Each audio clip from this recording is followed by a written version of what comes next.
Belfast Agreement, which is of fundamental importance because that's what's given peace to Northern Ireland for the last 25 years. 3 men aged 54, 32 and 29 detained in connection with an attempted hijacking in Derry on Friday have been released following questioning.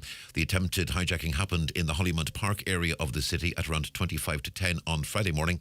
The men were also questioned about the discovery of a suspicious device in the Corroddy Road area on Saturday. A fourth man, aged 34, remains in custody this morning. Police say their investigations are continuing. The Into the West Rail campaign has joined a consortium of groups from across the island to demand the publication of the All-Ireland Rail Review. Work on the review has been completed, but the ongoing absence of an executive at Stormont means there's no NI infrastructure minister to approve it for public release as a result. The groups say this important document is now stuck in limbo with no clarity on when the report will be published. 9 different rail campaign groups from across the island, covering 26 different counties, all 4 provinces, and every county in Northern Ireland have written a combined letter to politicians and key civil servants calling for the report's immediate release. The government has today announced a round of once-off funding for voluntary and community providers. Over €625,000 been allocated to 87 groups and projects in Donegal. The HSC will make the payments in the coming weeks. And over 3/4 of Irish people believe early years education should be available free to all children. That's one of the findings of Early Childhood Ireland's Barometer opinion poll. It also shows 71% of Irish adults agree the education of children under 5 is as important as the education of those over 5.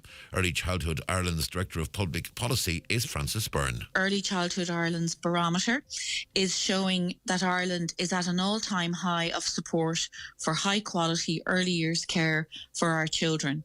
And we're delighted to see this. So as of now, 79% of adults in Ireland agree that every child should be guaranteed access to high quality and inclusive early years and school age care in their own community. Rather damp and cloudy today with scattered outbreaks of light rain or drizzle. Some hill and coastal mist and fog as well, with relatively mild conditions for the time of year. Highs of 11 to 13 degrees Celsius. Breezy though, with moderate to fresh and gusty southwest winds, strong for a time. And that's Highland Radio News. Back with more at 10 o'clock. Happy news from Aldi. We've topped the leaderboard at the National Parenting Product Awards with 22 wins, making us the most awarded retailer. There were golds for our organic Mamia baby food range, Mamia Ultra Dry Junior Plus nappies size 5 plus, and Mamia Premium Newborn Mini size 2 nappies voted the nation's best nappies by parents in Ireland. So, Mum and Dad, not using Mamia nappies yet? Whew, could be time for a change. Aldi, every day amazing. The county's #1 talk show, the 9 till noon show on Highland Radio. And now it's time for the talk of the Northwest, the 9 to noon show with Greg Hughes on Highland Radio. Hello, good morning. 4 minutes past 9, Monday, the 20th of February, 2023. How are you keeping? I do hope you're very well indeed. Was your weekend good? What did you get up to? Let us know. Keep us informed on everything going on in your life. Not quite. But let us know if there's anything you want us to talk about. How do you get in touch with us? Well, you WhatsApp or text 086 60 25,000, 086 60 25,000, or give us a call on 074 91 25,000. Emails, if you wish, to comments@highlandradio.com. And you can get engaged with us on our social media and watch the show, in fact, as well. Go to YouTube, Highland Radio Ireland. That's on your tablet, your phone, your smart TV, your Fire Stick. The same with Facebook, Facebook Watch, or the app. Search at Highland Radio. Give us a like, a subscribe, and hit the bell too, because then you're reminded when we go live here on Highland Radio. And that's about it, isn't it? If you want to send us a letter, you can do that too. Highland Radio, Mountaintop Letter Kenny will get us. Thanks to Donald, who sat in for me on Thursday and Friday. It's great to be back with you. Up here in Donegal, was down in Dublin, explaining to everyone where we are and what we do and why we complain so much, and pointing out that we're not in Northern Ireland. So that was my 2 days in Dublin. Did I miss anything? Let me know. What did I miss? Because I miss listening as to what's going on up here. 086 60 25,000. Right, let's have a look at the newspapers for this Monday morning. Is it just me, or is the year really flying in? 20th of February already. Like, we are just moments away from St. Patrick's Day, it seems. That's how it feels anyway. The Derry People Donegal News. Milford could lose its district headquarters status under a new Garda restructuring strategy. Donegal's most senior officers have been informed that the county will be cut from 4 Garda districts, Buncrana, Letterkenny, Ballyshannon and Milford, to 3. And while An Garda Síochána's top table is at pains to say little will change on the ground, local officers feel that downgrading Milford station will impact negatively on the availability and visibility of personnel in communities. Indeed. And, you know, at the end of the day too, there's no communication.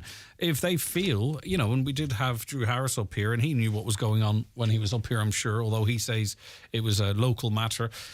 What does it mean? Like, what's the impacts of it? How will policing change? It's not a secret, is it? Tell us if Milford is done away with, as has been speculated now for some time. Well, what's replaced it? How does it work?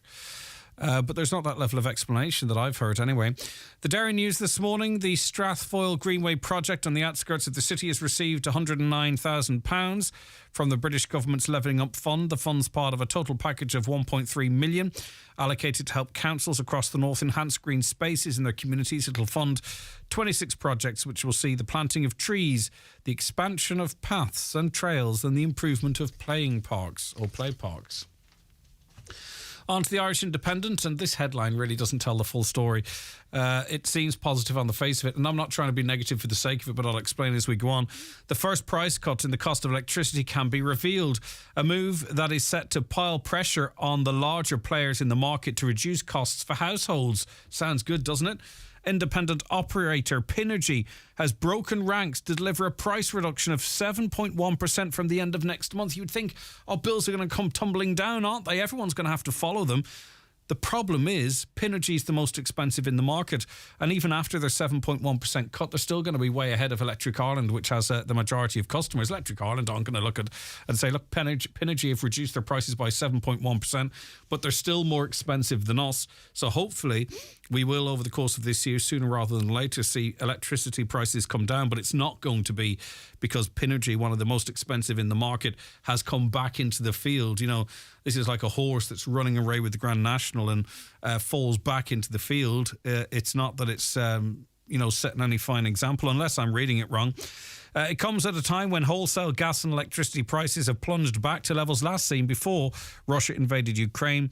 Large players such as Electric Ireland, Bord Gas Energy, SSE Electricity and Energia will find it difficult to argue that they're unable to reduce consumer prices. Well, they won't, because, as I say, they are still, most of them, cheaper than Pinergy.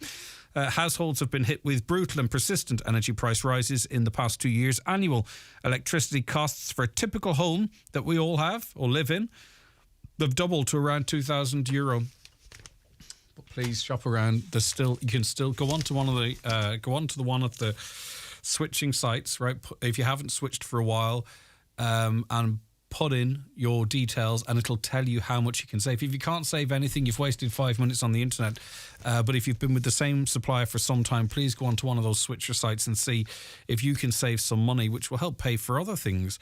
The Irish Times this morning, Coalition's cost of living measures may not exceed $1 billion. The government's scrambling to temper public expectation about the scale of cost of living measures being announced tomorrow. Ministers have said the package on offer will be significantly less than the measures announced in the budget, and the Irish Times understands that it may not reach $1 billion. There is to be a focus on targeted supports, particularly for social welfare recipients, and the prospect of a new €200 electricity credit for all households is seen as very unlikely. While sources stress that the package of measures has not yet been decided upon, the indications are that at least one universal measure, the lower VAT rate for electricity and gas, will be kept for some time. Now, listen, I am not a conspiracy theorist. I'm not saying there's anything going on, right? But it is kind of coincidental that the day before the government is about to announce cost of living measures, right, we have a front page page which states that electricity prices are coming down, okay, and it also really doesn't point out the fact that they're only coming down above what the cheapest are already. as I say, it's a convenient story for the government because they will say tomorrow, well, listen, we're not going to introduce a €200 electricity credit because we are starting to see the markets react to lower wholesale prices. Now, it's a wonderful coincidence. I'm not saying that it is anything other than that, but my word, that's the kind of front page you want when you're trying to temper the public's expectations as it relates to electricity credits, isn't it? I'd be delighted if it were me because it helps. It all helps. On to the Irish Daily Mail now. And how many cars would you say are on the road with no insurance? Now, a lot of you out there, of course, the majority, are fully compliant with the rules of the road.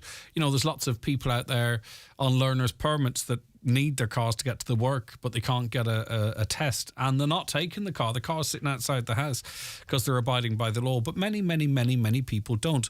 1 in 12 vehicles on the road last year had no insurance. I think that's a really high number, 1 in 12. So if you think you're going down a really busy road, you look around, you count 12 cars, one of them's not insured. Well, the number of uninsured private vehicles on Irish roads grew for the third year in a row, new research reveals. Last year, the total number of private vehicles driving without insurance reached 187,803. This was an increase of 13,500 over the 2021 figure the Motor Insurers Bureau of Ireland has found. The data shows that uninsured vehicles accounted for 8.3% of the entire fleet of private vehicles on Irish roads. This means that 1 in every 12 vehicles was breaking the law and driving without insurance last year. Since 2020, there are now more than 32,000 additional uninsured vehicles on Irish roads. So perhaps no surprise, but still, I think, 8%, 1 in 12, it's not insignificant, is it? The Irish Daily Star reports, as do all the papers today, because there was a great deal of interest in the case of missing mum Nicola Bully. Thousands of people go missing, sadly, across the UK, Britain and Ireland every year. But this is one of those stories that seem to gather an awful lot of interest. But sadly, it seems that there is a discovery of a body is going to mean that it's going to be a very sad conclusion to this story for families and friends. A body was found yesterday in the hunt for missing mum Nicola Bully, less than a mile from where she vanished. Officers in 2 police cars raced to the scene where the man and a woman who had been walking in the area pointed to the spot on the River Wine. Now, there is in terms of body recovery from the water, after a passage of time, a body can become more visible than it were in the interim, and I think that might have been what happened here. And those who were involved in the professional side of this would have been expecting it to take a while before Miss Bully's body was found. Well, cops received the call at 11:36 and Lancashire Police sealed off Rawcliffe Road in St Michael's on Wire. The man told the first response officer it was a body of a woman. It hasn't been formally identified, but the expectation is that it'll be a sad news, and the family, I understand, are preparing themselves for that. On to the Irish Sun now. Westborough Chief Burke is wrong. The head of the notorious Westborough Baptist Church says sacked teacher Enoch Burke went too far in his war on pronouns. Fred Phelps Jr., 69, is the pastor of the U.S. Church in Topeka, Kansas. The church has previously been the subject of several documentaries, one which branded it the most hated family in America. But the hate demo chief, as is described, and his members frequently picket rallies of LGBTQ members' sides with the Irish courts over Burke, which will be interesting to see if Mr. Burke, who still persists, he had a week off because of midterm. It'll be interesting to see if even when he's getting criticisms from those he may respect, to see if he still continues with that protest of his. Finally, and it's not least in this case, it's a very serious story because more than 1,000 people, the vast majority of them women, attended a sexual assault treatment unit last year. This was a jump of 200 cases compared to 2021. The figures were obtained by Ain 2 leader and Meath TD Peadar Tobin. He told the Dáil, the truth of the matter is this is only the tip of the iceberg of what is happening. A fifth of those who presented with children. Junior Minister, Justice Minister James Brown claimed the government now has a zero-tolerance strategy in tackling all forms of sexual violence and will be doing more to help victims, including stronger laws to punish perpetrators. Okay, and it's not in the papers today, but I thought it interesting to read, if I still have it here. See what you think. Lots of you out there are avid readers. Roald Dahl is a very popular author, classic children's author, isn't he?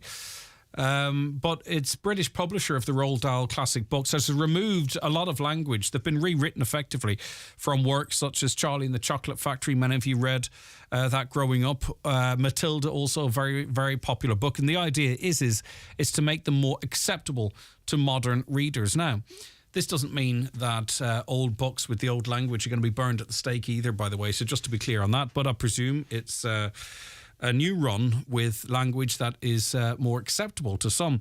A review of new editions of Dahl's books, now available in bookstores, show that some passages relating to weight, mental health, gender and race were altered. And I want to know, what do you think of this? Augustus Gloop, that's Charlie's gluttonous antagonist in Charlie and the Chocolate Factory. It was originally published in 1964, and he's no longer described as enormously fat. He's just described as enormous. Do you think that's good? Do you think young people growing up now need the word fat removed from their books? In the new edition of Witches, a supernatural female posing as an ordinary woman may be working as a top scientist or running a business. Now, previously, she was a cashier in a supermarket or typed letters for a businessman. So instead of it being work, I don't see anything wrong in working in a supermarket personally, or typing letters for a businessman or woman for that matter. But instead of that now, she's turned into a top scientist or running a business. The word black was removed from the description of the terrible tractors in the 1970s, the fabulous Mr. Fox. The machines are now simply murderous, brutal-looking monsters rather than murderous with the word black included. And that's just some of it. So what do you think? Do you think this is, the world gone mad? Or do you think that, maybe if you've got a child and they're different, or they feel they're different for whatever reason, whether they are or not, I don't know, or if they feel they stand out from other people is what I'm trying to say, right? Because we're all different. Maybe they have a disability, or maybe they are carrying some weight, or maybe they are a person of colour, and maybe reading these books they might feel, this is offensive, or maybe it might trigger their friends to call them names. I don't know. Or, so do you think it's a good thing, or do you think it's a bad thing? What do you think? Now, Roald Dahl's publishing house had to agree this, by the way. Both books will still sit in the shelf one beside the other, but there is this new watered down version. What do you think? 086 60 25,000. Good morning, Paul, Rosemary, Noreen watching. Good morning to all of you out there and your thousands listening. It's great to have you on board. Back with our first guests in a moment. Hear that? That's the sound of you saving. When you drive an electric vehicle, you're helping save our beautiful planet. And you're saving yourself not having to pay ever-increasing fuel prices. Find out more about what you could save at fasterevcharge.com. Save today and tomorrow. This project has been supported by the European Union's Interreg 5A programme.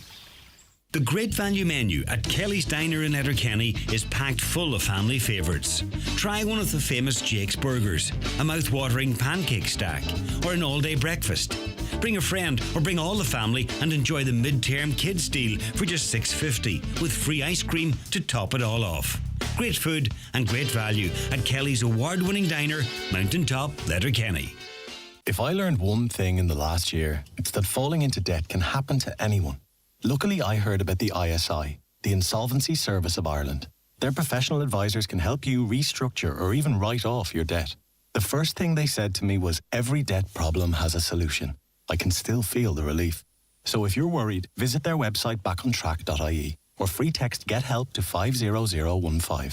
The ISI. Together, we'll get you back on track. This is an initiative of the Government of Ireland. When it comes to fibre broadband, feeling is believing. Whether it's the bliss of speedy downloads in your new pad, family movie nights with more goosebumps and less buffering, or the confidence of knowing your home office is future-proofed on the ESB network, Cyro 100% fibre broadband lets you experience life without limits. Believe in the power of Cyro broadband and feel the difference of fibre today. Search your air code at cyro.ie. Cyro, do life different. Available in selected areas. The 9 till noon show with Letterkenny Credit Union, now offering mortgages from 40,000 to 600,000 euro with no hidden fees or transaction charges. Letterkenny Credit Union, 9102127. Now, the British Prime Minister Rishi Sunak's expected to brief his cabinet this week on the state of play in negotiations between Britain and the EU on the Northern Ireland Protocol, as speculation continues that a deal could be imminent. Former Prime Minister Boris Johnson, though, he's intervened on the issue, as you might expect. He's warning his successor not to drop legislation that would allow the UK to override the protocol. We're joined on the programme now by Senator Niall Blaney. He's Fianna Fáil spokesperson on Northern Ireland and party lead on Good Friday Agreement Implementation Committee. Niall, good morning to you. Thanks for joining us. Good morning, Greg. It's great to have you with us. Right, so, I mean, we've heard a lot. Of course, there was a series of meetings towards the end of last week, and the mood music really seems quite positive in this regard. What's your reading of it? Do you think a deal is around the corner, or should we not count our chickens yet? Yeah, I think that Rishi Sunak is doing his level best here to try and get a deal over the line, but Boris coming into the equation hasn't and is not helping the opportunity of achieving a deal. And I think it's right that we don't underestimate the pressure that Boris and his ERG are applying on Rishi Sunak. They've applied quite a bit of pressure on him over the weekend, quite significant. The Labour leader, Keir Starmer, has offered support in relation to a deal that the Labour Party come in and back him and not to worry about Boris and co. But they've countered and threatened his leadership. And that's quite a counter. And I suppose it's over the European Court of Justice. But maybe what's not been talked about is also the promise that was made by Boris and his colleagues in relation to the legacy or amnesty bill and the promise they've made to veterans in the UK that they'd be clear of any court hearings in relation to all those deaths and the ongoing investigations that took place during the Troubles and since. Mm-hmm.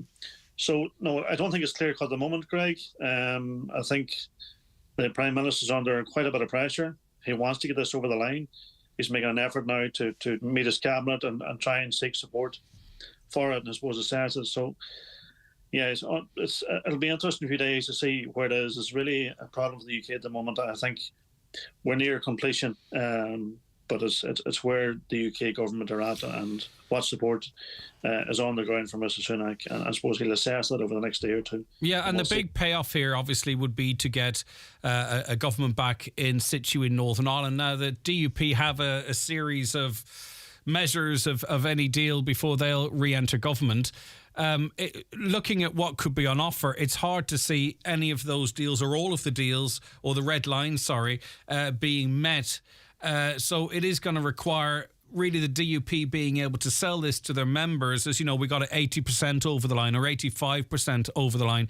That they're not going to get everything they want. Do you think that they will be prepared to sort of, if they can sell it as a win, to accept it and to get back into government? Or the ERGs you mentioned, are they going to be exercising their influence and using the DUP as some sort of a battering rod for the British government? It's still complicated in that regard, I think.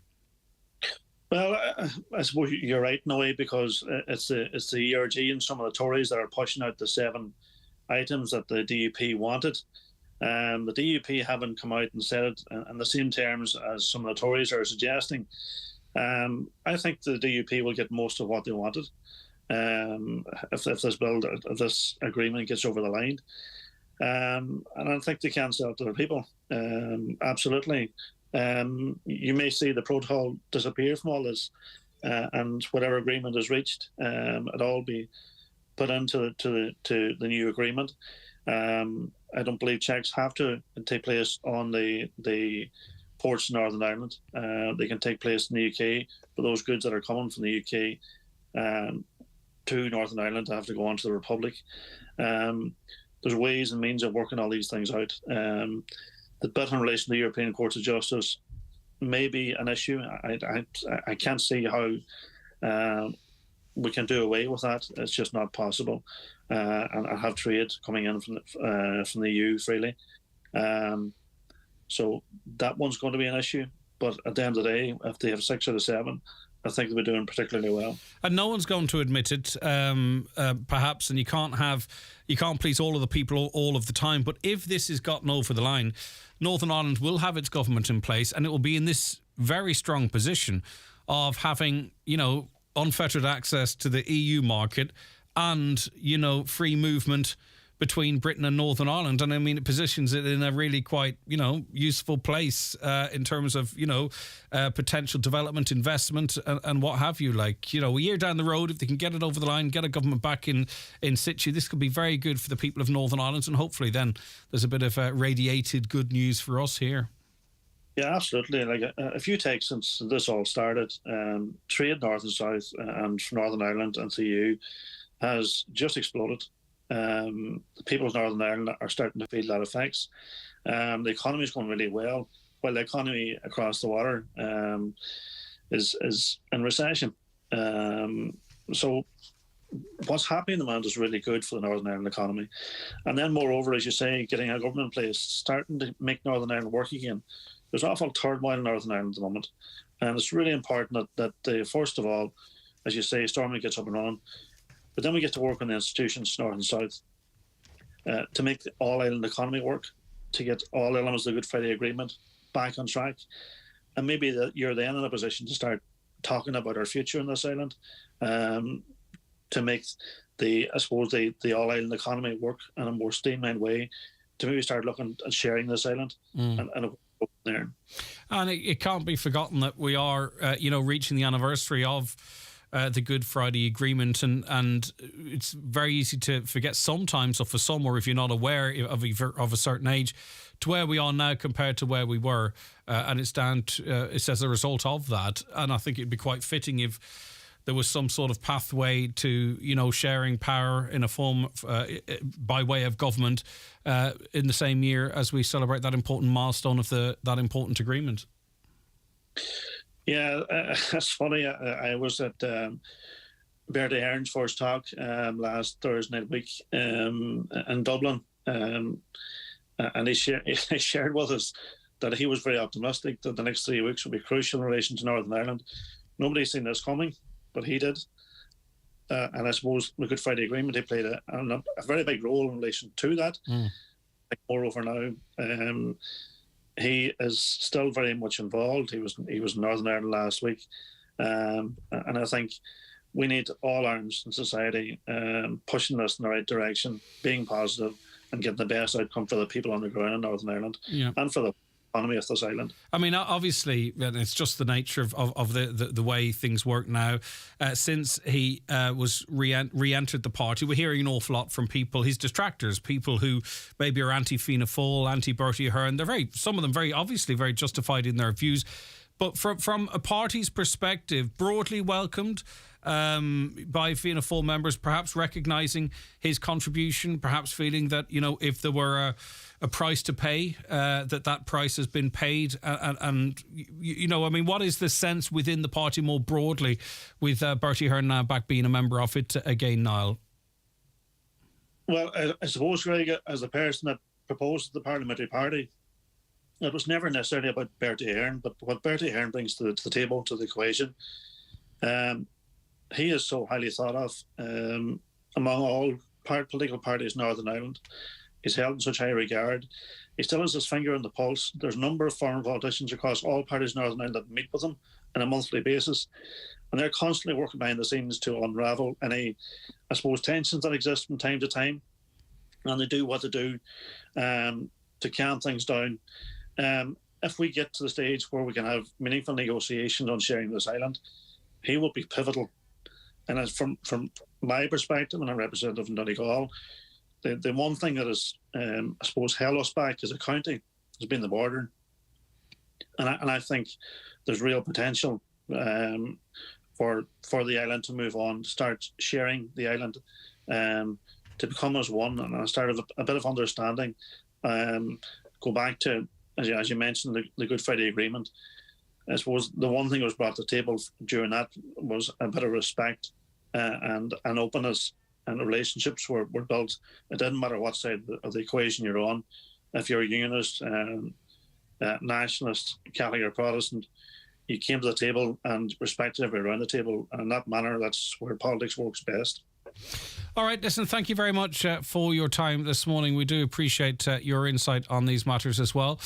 Take care of yourself. That is Senator Niall Blaney, and as I say, he having his say on Bertie Ahern re-entering the party, and it's kind of a counter to a lot of messages and views that we've heard on this programme as well, who are completely against it, and for all the reasons that's been outlined. But as I say, everyone's entitled to their view on it, whether it's right or wrong in your view, and that Senator Blaney's there. Right, I just want to let you know that Monday Focus, it's a regular feature here on the show. We don't really plug it as much as we do, we just say it. But anyway, what happens is, and there's a couple of them, on Wellness Wednesday, by the way, after 11 o'clock, we focus on a particular element of mental or physical well-being, and we afforded a bit more time to sort of dig into it and get more information out there. And then on Monday Focus, we do the same with issues right across the board. And the issue on Monday Focus this week is on planning, making and executing wills. Now, I know that through our brilliant work with Seamus Gunn, a lot of questions come in on wills, and there's a lot of other questions too, and it's hard to get the balance right. So it's no harm maybe to pull out for this week, pull out wills and focus on those. So Gillian McGough, Associate Solicitor at McElhenney's and Associates Stranola, will be joining us, and she'll discuss estate planning and probate, the different levels of service, enduring power of attorney, importance of estate planning for same-sex couples and cohabitees, families with special needs or disabled children, and probate. So if you have any questions about wills, more specifically about putting a will in place, I think, but listen, I don't want to sort of say don't ask a question or that, but I think, I think particularly, if you have a child with special needs, what way does that work, or what should you do? And also, estate planning and probate is a word. Like, what is probate? Like, I understand it now, I think, because a lot of the work we do in this programme. But for some out there, you might be planning to make a will, but maybe the terminology puts you off. I don't know. But we have Gillian joining us. So if you have any questions, get them into us nice and early if you don't mind. And that will be coming up after 11 as part of Monday Focus. 086 60 25,000 WhatsApps and texts. Or give us a call on 074 91 25,000. 074 91 25,000. When will the science books be rewritten to include the multiple genders out there? When will the Bible be rewritten to accept the gay community? Well, there is already talk of in one particular church changing God from a man to a person. So maybe that's already started. In terms of science agreeing, I think actually the science books might be the last place where you might find changes as it relates to multiple genders, because science, I don't think, has fully agreed on it yet, certain sections. Let's see. Hi, Greg. In relation to the protest on Saturday, refugees welcome. There was ones going around looking for people to sign up to take in refugees to their homes. The big crowd that was there never got one person to sign up. Says a lot about the ones in the protest. Again, listen, I personally haven't been judgmental or critical of any protests that are out there. I see an awful lot of sections of the media out there trying to disprove how many people got involved, or calling them NGOs being paid to... I don't know. Listen, it's just people going out in the street, isn't it? I mean, I don't know what the motivation of any crew is. They went out in big numbers. I'm not quite sure it's the 50,000 some were saying, but certainly big numbers, because we had, when we were down in Dublin for the Micah protest, it was a massive crowd. Seemed bigger than at the weekend, and I think it was estimated well less than 50. But anyway, there's always this thingy measuring when it comes to the size of crowds. A lot of people turned out to say, that Ireland for all. Where is the regulator with regards to the cost of electricity? I'm not sure how much you can regulate private companies, to be honest with you. Last one before break. Hi, Greg. As long as people are suffering, and they are all around us at the minute with the current cost of living, etc., no insurance and unable to pay bills will become the norm. People are faced with impossible positions, feed, food, clothes, the kids, etc. It's a complete mess, and the public need to realise that. And also, too, you see as well, There's, if you're engaged with your electricity provider, you're not getting cut off at the moment. But people are finding, and people will be building up really big bills that will build up really, really quite quickly, a couple of grand over a year. That money eventually will have to be all paid back. So to some extent, even though we're doing certain things to stop people having power cut from their houses or whatever, they are facing the worry then of even bigger bills to follow. It's really, really tough out there. There's just absolutely no doubt about it. Watch the show live now on YouTube, Facebook and at highlandradio.com. The 9 till noon show with Letterkenny Credit Union. Simplify your debts with a debt consolidation loan from Letterkenny Credit Union. Call us on 074 910 2126 or apply online via our app or in office today. Are you in the process of moving to a new bank? Maybe you already have. Well, if you pay insurance or a pension policy by direct debit, just be sure to change your bank details so your policy continues uninterrupted. It's easy. Just contact your insurer, pension provider or broker today. For more information, visit understandinginsurance.ie/bank exit. Brought to you by Insurance Ireland. Right Price Tiles and Wood Flooring are 25 years old, and to celebrate we're offering up to 70% off across all tiles, wood flooring and bathware. And each week 25 lucky customers will win their order for free. That's right, for free. Right Price Tiles and Wood Flooring, up to 70% off birthday sale now on.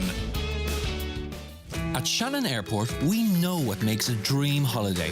It's not just the huge choice of destinations like Chicago, Paris, Newcastle, Naples, Barcelona and Porto. It's the hassle-free experience that makes getting through our airport a dream. So whatever dream holiday you're packing for, head for shannonairport.ie. Shannon Airport, making it easy.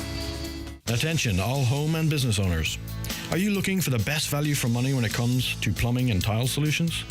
At McDade's Bathroom Plumbing and Tiles, our experienced staff are ready to provide top quality services and products that meet your needs and exceed your expectations. Our focus is on providing expert advice and top quality products. McDade's Bathroom Plumbing and Tiles showroom in Buncrana is dedicated to delivering great value for your money. Visit our showroom today. Okay, you're very welcome back to the 9 till noon show. Now, I hope I can say good morning to Brian Reid, Senior Executive Engineer with the National Roads Design Office. Are you there, Brian? Good morning, Greg. How are you? Great to have you with us. Right, okay. Now, you're inviting the public to have their say on the Barnasmore Gap Greenway. So what is being proposed here? Yeah, so Greg, I suppose it's a very exciting project. Basically, it involves proposals to provide a greenway between the towns of Donegal Town and Ballbafay, Sternarler. So I suppose it involves providing a safe and attractive corridor, it's mostly for recreational use by cyclists, pedestrians, and anybody with reduced mobility. So quite an exciting project for us.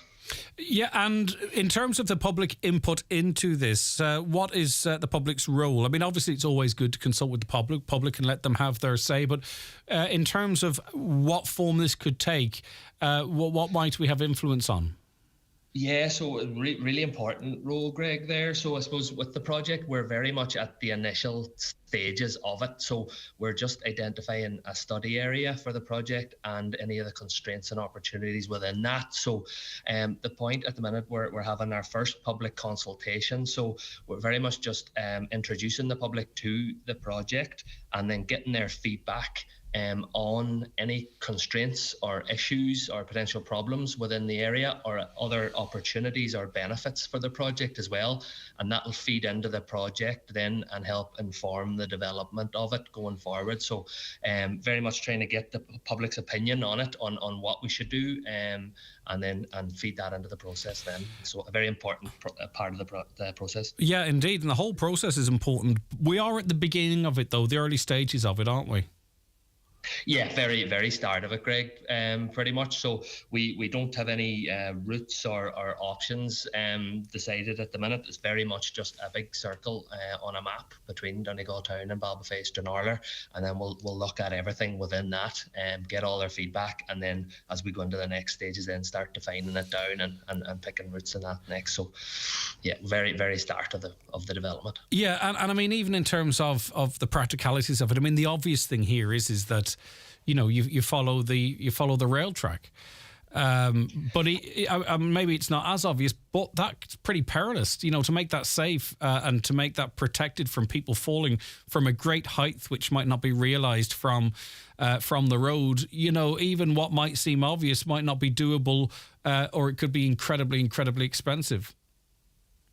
Yeah. Look, I know there's that kind of assumption for greenways in general that they follow the railway route, but it's definitely not the case. We have to look at all possible options. It is an option that we'll have to look at, but definitely not decided that that's the way it'll go. We'll have to look at all potential options in the area there, and what suits best and what's most practical. So that's what we do. So definitely not a case of that's a decided route on the railway line. We'll have to look at every other alternative option as well as that. Yeah, and in terms of, you know, land acquisition, all that kind of stuff, does that form part of this process, or and I presume it also can determine a route if and when we get to that point? I mean, there's a lot of work to be done here. I'm just trying to manage people's expectations in case they think they're going to walk from Ballybofey to Stranorlar, from Ballybofey to Donegal Town along a greenway, you know, this time next year. We're a long way off. Yeah, no, definitely, Greg. There is a lot of work to do on it and to develop it. I suppose similar to developing a road project, there's a number of steps and approvals that you need to go through to develop the project, including, I suppose, the planning process and if there's any land requirement. I suppose on the land that you mentioned, it all depends on the route we take and what the effects on land. We obviously try and minimise the impacts where we can.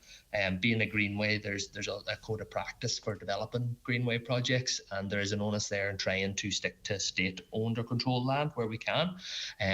So we will try and do that. Obviously, it's not always feasible or practical to do that, so there may be some requirement to acquire lands. We will try and minimise that, of course, but there may be a need. So there is obviously a process to go through with that. Yeah, and then you have to accommodate, presumably, you know, cyclists, you know, and walkers. There has to be, as much as is possible, accessibility for all. All of these boxes have to be ticked, I presume. So if I go into the Abbey Hotel on the Diamond in Donegal Town on Wednesday, between midday and 8 p.m, and also Jackson's Hotel Ballybofey on Thursday between the same times, midday and 8 p.m, what will I be met with? Now, people aren't expected to go there for 8 hours. This is open for people to dip in and out. I wouldn't even wish that on you, Brian. But this is for people to dip in and out over the course of the day at times that might suit them. So you go in. What is the process? You know, if I walk in there, what have I got access to? How do I contribute? Yeah, so well, we'll be there for the 8 hours anyway, Greg. But so the project team will all be there to greet anybody that comes in. There'll be a series of boards with information there where people can come and read up on the scheme. There'll be a series of drawings there. As I said, there's very little detail in the information, as in no routes or anything like that selected. It's very much just the general area that we're looking at and what we're trying to achieve with the project. And then it's very much just getting people's opinion. So there'll be somebody there to talk to if anybody has any feedback on the project, that they can talk to the team and relay that. Or there's also feedback forms there that can be filled out, where we can take down any of the information and feed that into the process as well. So as well as that, so we have the 2 days, Greg, and Wednesday in the Abbey and in Donegal Town, Thursday in Jackson's Ballybofey. We also have a dedicated project website there as well. So it's barnesmoregapgreenway.ie, where all the information that we'll have on Wednesday and Thursday will be on the website. Also, if people can't make it, that they can go on the website and have a look at it there and submit feedback online to us as well. So there's that option too. And finally, this is not an official answer I'm looking from you, Brian, just more a bit of guidance, because there's been a bit of conversation over the last while about railways and whether Derry could be linked to Letterkenny. And of course, then people say, well, Letterkenny linked to Sligo and all that kind of stuff. So in planning a project like this that is sort of maybe medium term, even perhaps long term, would that have to be factored in terms of route selection? That to say, right, well, we have to, whatever we're planning here, we also have to have some level of consultation or consideration for maybe it could be in the way of any future plans to provide a rail link. Does that level of thought have to go into something like this? And if it does, in what way?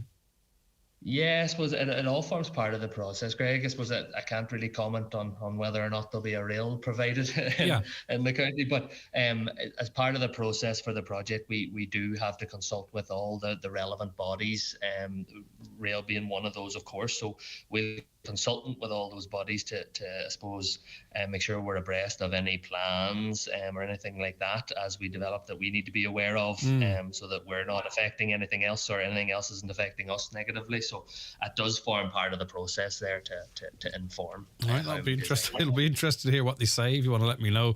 Okay. Listen, Brian, thanks very much. Different conversation, Greg. I know. But listen, I just was interested just to get an insight in how the process works. All right, take care of yourself. I'll remind listeners when and where. But thanks for your time this morning, Brian. Thank you very much. All right, take care.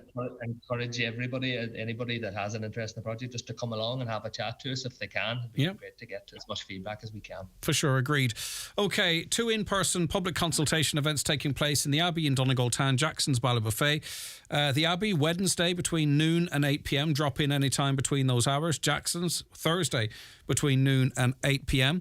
And you'll have members of the project team available to discuss any queries or concerns regarding the project. Hopefully it happens sooner rather than later. I think it would be a great feather in the bow. And when you talk of other greenways, it's not that big a distance between, say, for instance, Ballybofey and Letterkenny. And then Letterkenny is going to be linked, isn't it? Hopefully via a greenway to Burton Port. You can start to see, quite a nice little network if we got it right. I'm not sure I'll get to see it all, but anyway, we have to plan for the future too, don't we? All right, thanks, Brian Reid, Senior Executive Engineer with the National Roads Design Office. The 9 till noon show with Letterkenny Credit Union. Do you need to switch your current account or loan? We are now offering MyCU current account and debit MasterCard, bringing full banking features and competitive rate switcher loans. Ready for a change or upgrade? Think Seat. With our wide range of award-winning Seat SUV, including the bold crossover Arona, the family favourite Ateca, or the spacious 7-seater Tarraco. All vehicles come with great offers on finance and PCP options. Book a test drive today by calling DMG Motors on 074 9721 396 or visit dmgmotors.ie. Choose your new 231 Seat with confidence with a visit to DMG Motors, Clare Road, Donegal Town. Super Value makes saving money as easy as 1, 2, 3. 1. We match Aldi on the products you love, like Super Value Medium Red Cheddar, $1.69. Super Value Icing Sugar, 80 cents. 2. Get thousands of special offers. And 3. Money off vouchers every week on the app. So, follow the 1, 2, 3 and save money at Super Value. Is the appearance of your staff important to your business? It's the first point of contact for customers when entering your premises. At C&M Embroidery in Letterkenny, they have a huge range of clothing covering all areas of the workplace. It's widely known that customers warm to and trust employees that present themselves well. Have your company name embroidered or printed on all your work uniforms. Contact C&M Embroidery on 07491 28097 and get your staff looking their best. Farmers know when it's time to get moving. Like when the alarm goes off first thing in the morning, they know it's time to move the herd in for milking. And when it comes to insurance, farmers are discovering why it's time for another move. With AXA Smart Farm Insurance, switching couldn't be easier. You don't have to fill out any long documents to join, so the process is as pain-free as possible. So, if you're paying more than you should be, ask yourself, is it time for a move? For a quote, search axa.ie/farm. AXA. Know you can. Terms and conditions apply. AXA Insurance DAC is regulated by the Central Bank of Ireland. Highland Ireland Radio weather updates with Ireland West Airport. Salah, Ninnis, the Beatles. You can now fly to Liverpool 8 times a week with Ryanair this summer. Ireland West Airport. Don't just take off, take it easy. All right, rather damp and cloudy today with scattered outbreaks of light rain and drizzle. Some hill and coastal mist and fog too. Relatively mild for the time of year with highs of 11 to 13 degrees and breezy too, with moderate to fresh and gusty southwest winds strong for a time. But please note, later in the week, Wednesday on, it's going to get a bit cooler. Not freezing, but maybe a bit of frost at night and chillier days, no doubt. So just be prepared for that in terms of heating the home and what have you. Right, Councillor Donald Mandy Kelly is Mayor of the Letterkenny Municipal... I'll start that again. He's Mayor of the Letterkenny Milford Municipal District. Good morning to you, Donald. Thanks for joining us on the programme this morning. Good morning, Greg, and good morning to your listeners there as well this morning. Right, OK. Now, you are relating concerns from the public as it relates to GP services at the healthcare centre in Churchill. What's going on there as far as we can determine? Yeah, listen, Greg, it was brought to my attention just as recent as last week there, by local residents, and Churchill and surrounding areas had been phoning me with major concerns.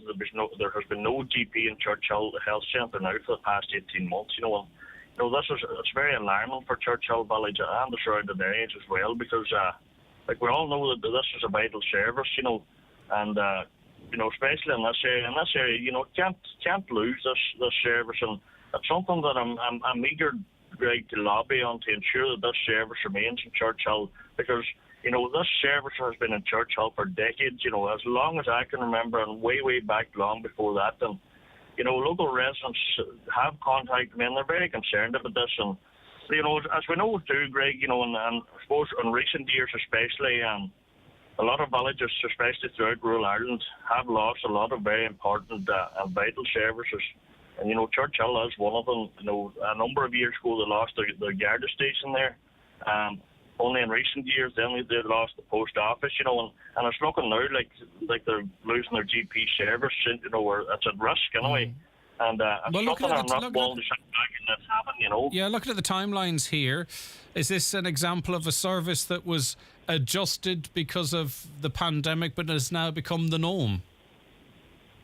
Yeah, it seems that way, Greg. But listen, we're all fully aware of the pandemic and I suppose the safety measures that had to be taken at the time. And listen, before the pandemic, there was a GP visited this service three days in the week for decades, like as I say. And I've been made aware that since the pandemic eased, a GP did return on a one-day-a-week basis. But this last 18 months now, there has been no GP at all, and that's something that I'm eager to look into and get to the bottom of. And I have contacted our Minister Stephen Donnelly. I've contacted our Minister Mary Butler as well, our Minister Charlie McConnell-Logan, and also our Senator Robbie Geller, who's originally from the Trent area there, very close proximity to Churchill, just to apply pressure on our Minister as well to see what is actually going on here. But what is... just to help me understand here, would the residents of this area not be the members of a GP practice, and that practice had a satellite in Churchill? Or do we have the population of Churchill now without a GP at all, or trying to get on the list of a GP further away? I don't understand the makeup in that regard, because I know, say, for instance, down in Duncanely, they lost their GP, but they were actually, a lot of them, they were referred to and were members of the GP's practice in Glenties, for as an example. Yeah, no, listen, Greg, that's not the case. But to be honest, the GP service in Churchill was always ran which is now known as the Arc Medical Centre. And, there's a doctor that came out from there on a 3-day-a-week basis. And, the residents there now, every area, Greg, there's elderly within the area and, one thing and another. And they're finding it hard at the minute, actually, to get an appointment in the Arc Medical Centre. They're also finding it hard to have their calls answered. And, this is not the only place that I have got calls about this year that's struggling to get appointments. What's their GPs now within Letterkenny and the Arc Medical Centre and that. But, these people now, Greg, is expected, when they do get an appointment, to travel to Letterkenny. And listen, it's not that far away, don't get me wrong, but it's a long distance for some people, you know, that are used to having that vital service in Churchill. And I want to add as well, Greg, that I have also contacted the ARC Medical Centre as well to get a response on this. But to date, and to be honest, I can't get them to answer my own call. And, you know, this is simply not good enough either. You know, these services need to be answering the phone. You know, they're expected, when you ring there, actually when I rang this morning as well, it puts you through, you know, any info to email. I mean, there's some age categories of people, Greg, and you know, they don't know how to send emails, and they're not computer wise, you know, and you know, that goes for different age groups as well, you know, and it's something that we need to get rectified, and I'm eager to ensure that this vital service stays in the Valley Churchill for all the local residents in the surrounding areas as well. All right, okay, well, we're making our inquiries as you'd imagine, and we'll see what comes of it, what official response we get in that regard. Okay, thank you very much for your time this morning. That is Councillor Donald Mandy Kelly there. So we were covering the reports of the latest edition of Roald Dahl's children's books being edited to remove language which could be classified as offensive. Let's see what you think out there. Crazy World. I think I would prefer to be called fat rather than enormous. Well, enormously fat was the actual quote, but I get you. Another, the world's gone mad. Another, the world is away mad. Eventually we won't know what to say or even be afraid to speak. It's never ending. Another listener. The dictionary is the next book to be written or rewritten. The words fun, laugh, boy, girl, he, she, woman, man, fisherman, fireman, etc. will all be removed as they may offend someone. That really is crazy. Appeasing the weaker generation, says another. Honestly, every day there's something new now being removed or changed. What has happened to people? It's very sad times we're living in when words or names upset people so much. And last for now, I heard this, can't believe it. What are they doing to the children? Someone needs to take a stand on this before it is too late. Now, this is not to be... I mean, people will obviously say, well, yeah, it's the same as what's happening in terms of genders and what have you. This is separate. This is words right across the board that people, some people might find offensive. It's just sometimes they make decisions, and I didn't hear the outcry saying, well, this needs to happen, that needs to change. And... sometimes you feel that they're who's making these decisions, and I think it's going to be counterintuitive to any particular movements out there sometimes. All right, we'll talk more about that and so much more besides, including all your questions answered about wills. That's all coming up after the news and obituary notices. Stay where you are. The 9 till noon show is brought to you by Letterkenny Credit Union. Digital loans now available. Apply online or via our app today and get your loan transferred directly to your current account. Did you know that using a hairdryer for just 10 minutes uses as much electricity as 30 hours worth of smartphone charging time? If you'd like to know more, sign up to ESB Network's pilot programme, Is This a Good Time? We'll send you customised advice and relevant information to help you and your household take more control of your home's electricity usage. You could even get rewarded for taking part. So sign up today at esbnetworks.ie/pilot. If you're having any hearing difficulties, at Donegal Hearing Clinic, we can help. If your hearing loss is slight but you want to look into it, or it's got to the point where you've no other choice, we'll do what it takes to resolve your problem. It may be as simple as a wax removal. Donegal Hearing Clinic, Pierce Road, Letterkenny and Milltown Business Park, Buncrana. Call us on 07491 88470 or visit donegalhearingclinic.ie. Life sounds brilliant with Donegal Hearing Clinic, Letterkenny and Buncrana. Dillon's Hotel, Letterkenny is the perfect place to celebrate special occasions. Dillon's exclusive function rooms cater for up to 120 guests for any occasion, from corporate celebrations, presentations and networking events to milestone birthdays, anniversaries and retirement parties. There's audio-visual equipment, integrated PA systems and even a private bar. Dillon's Hotel, perfectly located in Letterkenny Town Centre with award-winning food and 5-star service. Call 91-22977. Go full Lidl for a trolley full of savings. We've got a flippin' delicious meal deal for Pancake Tuesday. Get your classic pancake mix, lemon juice and indulgent hazelnut chocolate spread, all for just €3. And get a sweet 28% off fresh blueberries to pop on top, now just $1.19. Go on, shop without compromise. Go full Lidl today. The rock and roll years and dancehall days is back for the last time. The Smash Hit Show, where the cast take you on a roller coaster ride of nostalgia with over 40 hit songs from the 50s and 60s. Don't miss this record-breaking musical filled with musical memories at the Millennium Forum, Derry, Thursday the 23rd of February. Tickets at the box office. We at Highland Radio love Irish music, and we want to show our support.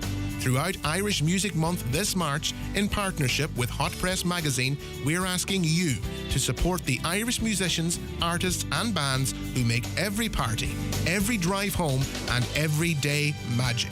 That's right. To celebrate Irish Music Month on Highland Radio, we're asking you to support Irish artists and musicians by buying Irish albums, Irish tickets, Irish t-shirts and Irish music merch.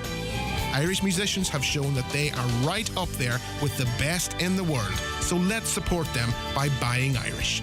Proudly supported by Highland Radio, Hot Press, IBI and the BAI Sound and Vision Fund. Live, on air, online and on the Highland Radio app. This is Highland Radio News.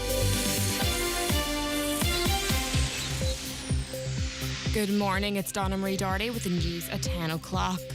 The British Prime Minister wants to get the Northern Ireland Protocol over the line. That's according to Senator Niall Blaney. He said on this morning's 9 to Noon show that people shouldn't underestimate the pressure on Rishi Sunak from former Prime Minister Boris Johnson, and if the DUP has 6 of their 7 demands met, he would consider that a success for them. Deputy Blaney believes obstacles can be overcome.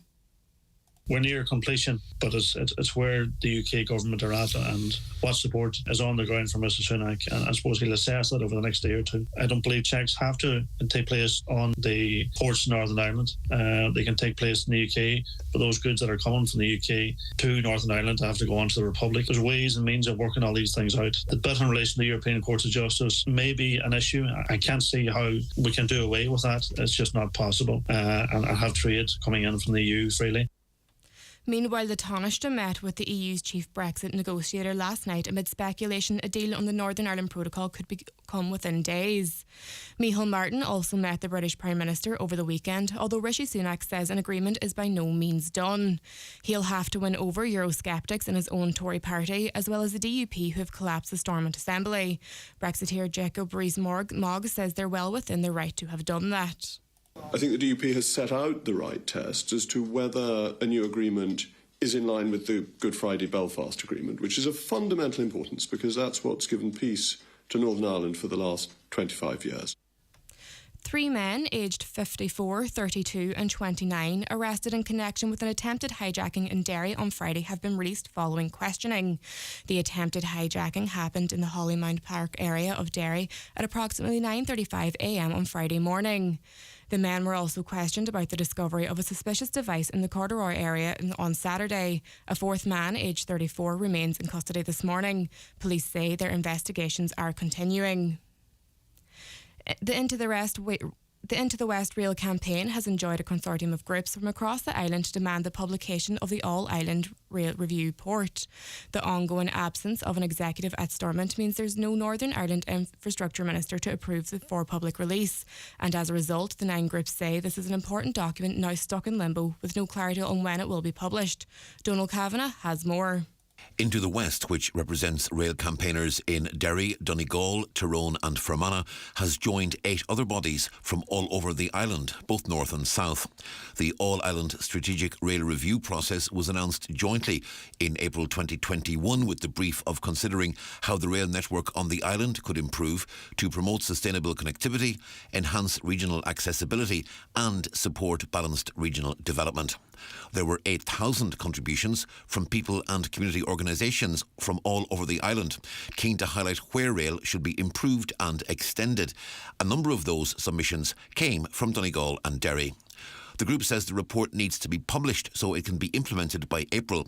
If Stormont isn't sitting by then, they say, then a formula must be devised to allow publication go ahead. Gardaí are appealing to drivers to slow down after speeding offences of up to 157 kilometres on the N15 were detected yesterday. The Donegal Town Roads Policing Unit issued a number of fixed charge penalty notices yesterday on the road near Bundoran. The drivers in question will receive 3 penalty points each and pay a fine of €160.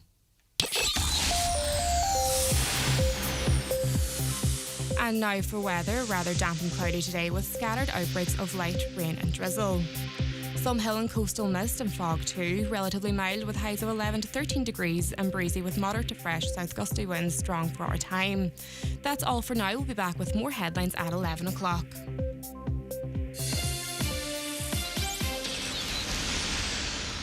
The obituary notices for this Monday morning, the 20th of February. The death has taken place of Margaretta Elizabeth Etta Hayes, formerly of Lisnoble, Rafo. She died at her daughter Pamela and son-in-law Stanley Patterson's home at Clonarl, Killygordon. Her remains will repose at Clonarl today.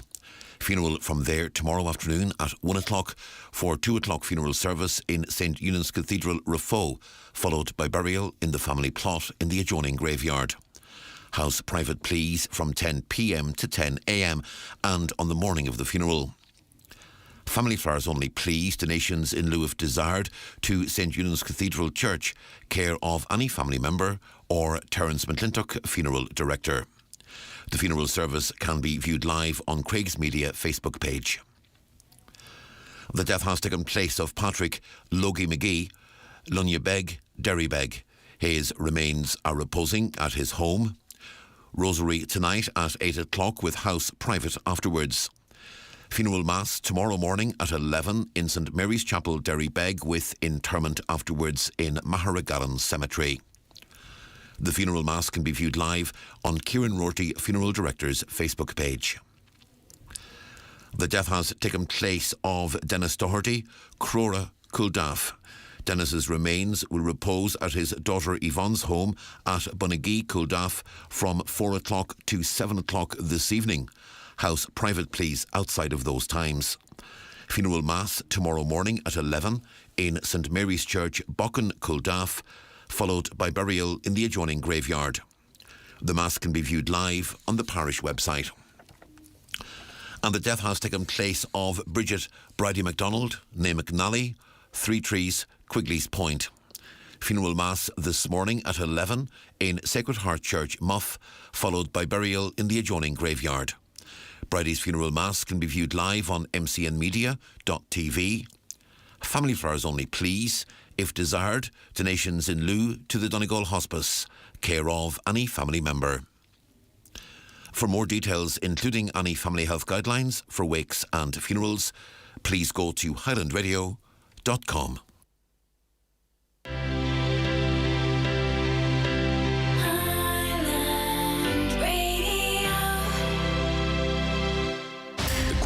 Series is back March 1st, exclusively on Disney+. You have removed your helmet. You are a Mandalorian no more. I'm going to Mandalore. There's nothing left. All right, kid, you ready for an adventure? May the Force be with you! Don't miss This is the way. The Mandalorian Season 3. Streaming March 1st, exclusively on Disney+. 18+ subscription required. T's and C's apply. The county's #1 talk show, The 9 till Noon Show on Highland Radio. And you're very welcome back to the second hour of the 9 till Noon Show. Good morning if you're just joining us. Thanks for keeping the phone lines hopping. Good to have it on a Monday morning. Good to have it any day of the week for that matter. 086 60 25,000 WhatsApps and texts, and lots of you engaging in conversation on our social media channels as well. So we really do appreciate that. Let's get to some of those comments before we take your bingo numbers.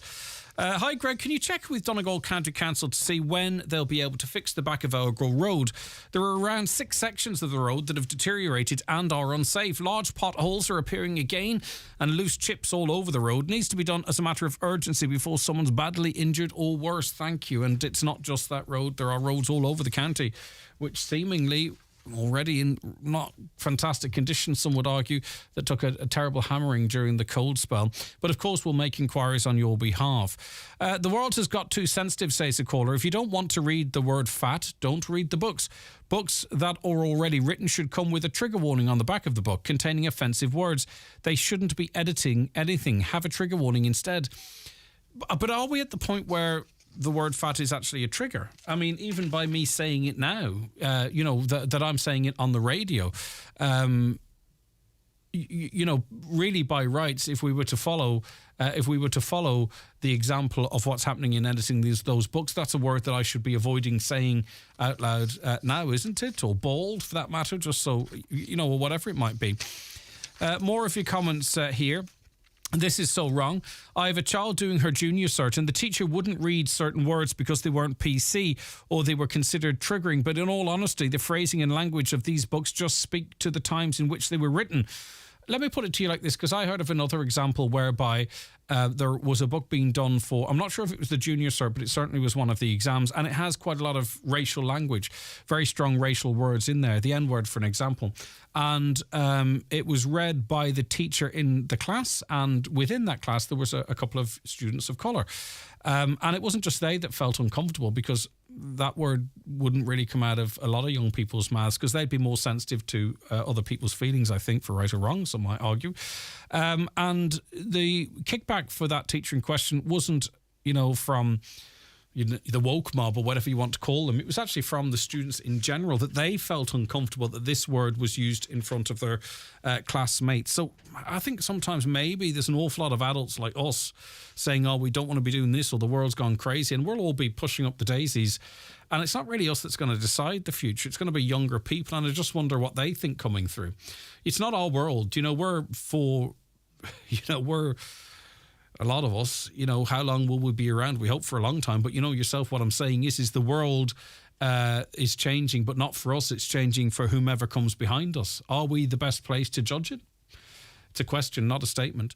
Because as I say, if you speak to teenagers now, they're far more, far more open-minded, and then maybe saying that's right or wrong, but we can't tell people what to think either. That doesn't make sense. So I don't know. Maybe tease out that conversation. But this caller goes on to say, it's tantamount, which is a great word, thank you for putting it in there, it's tantamount to changing history. With this thinking, we could just say things like the Holocaust didn't happen because we don't like it.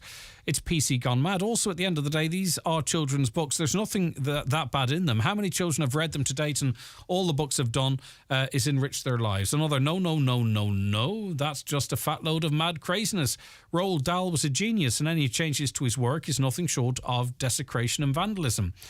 A lot of people believing the world has gone mad, which wouldn't get into a Roald Dahl book now, This madness has to stop. Just put a disclaimer at the start of the book saying it was written in a different time, using language no longer considered offensive. Simple. TV programs have warnings of possible offensive content, so why can't books?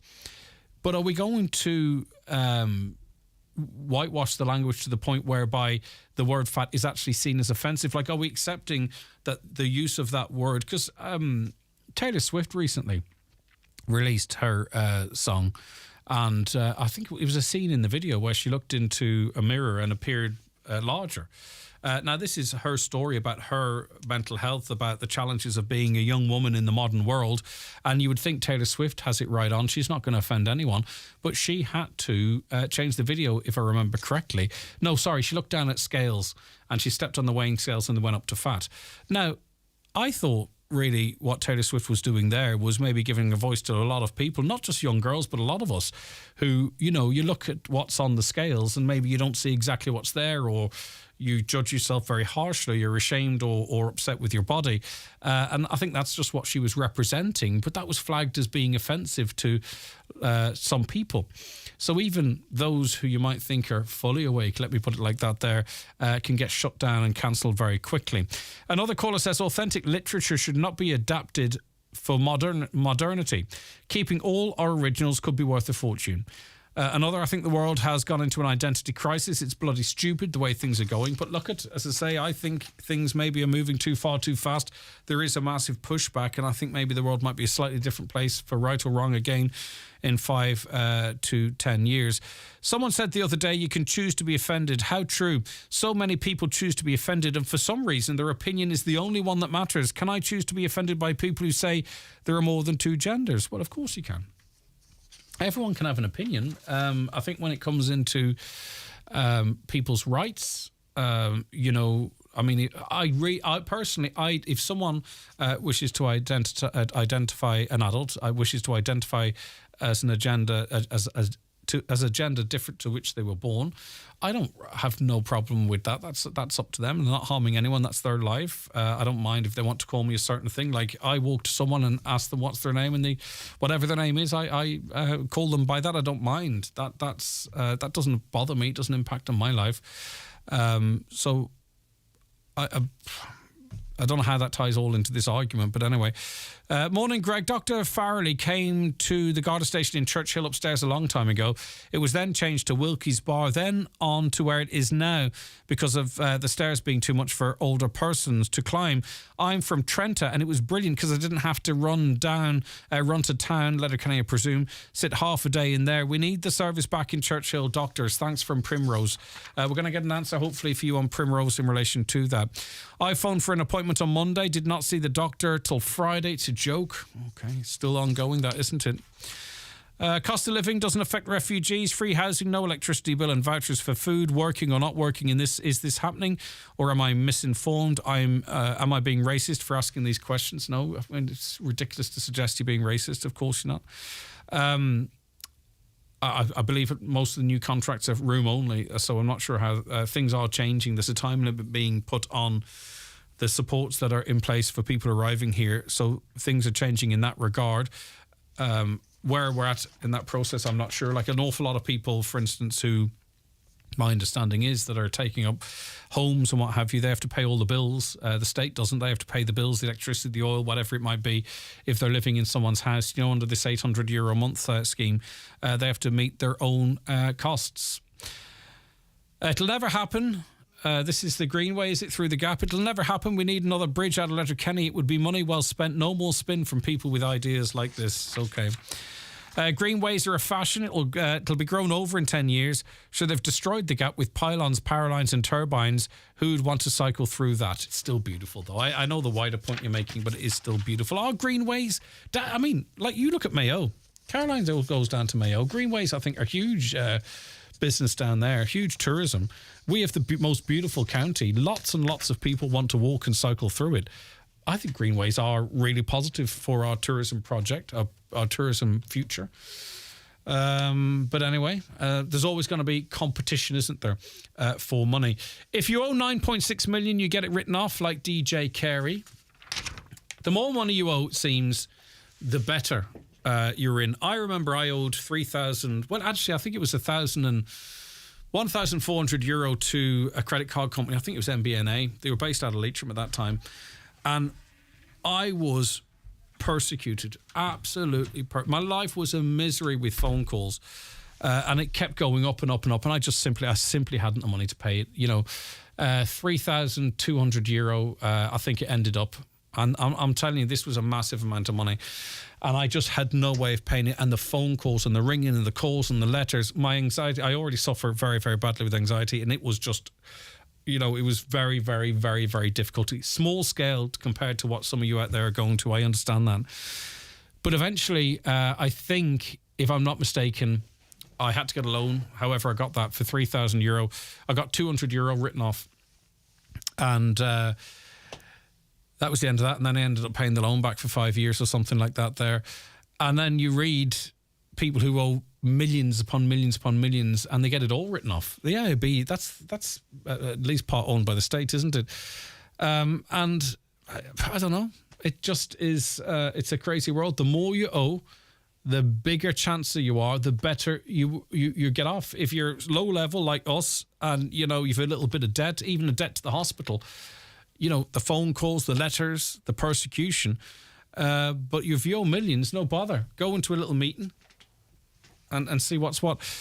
By coincidence, that topic is next. Deputy Pádraig McLaughlin of Sinn Féin is going to be joining us to talk about that.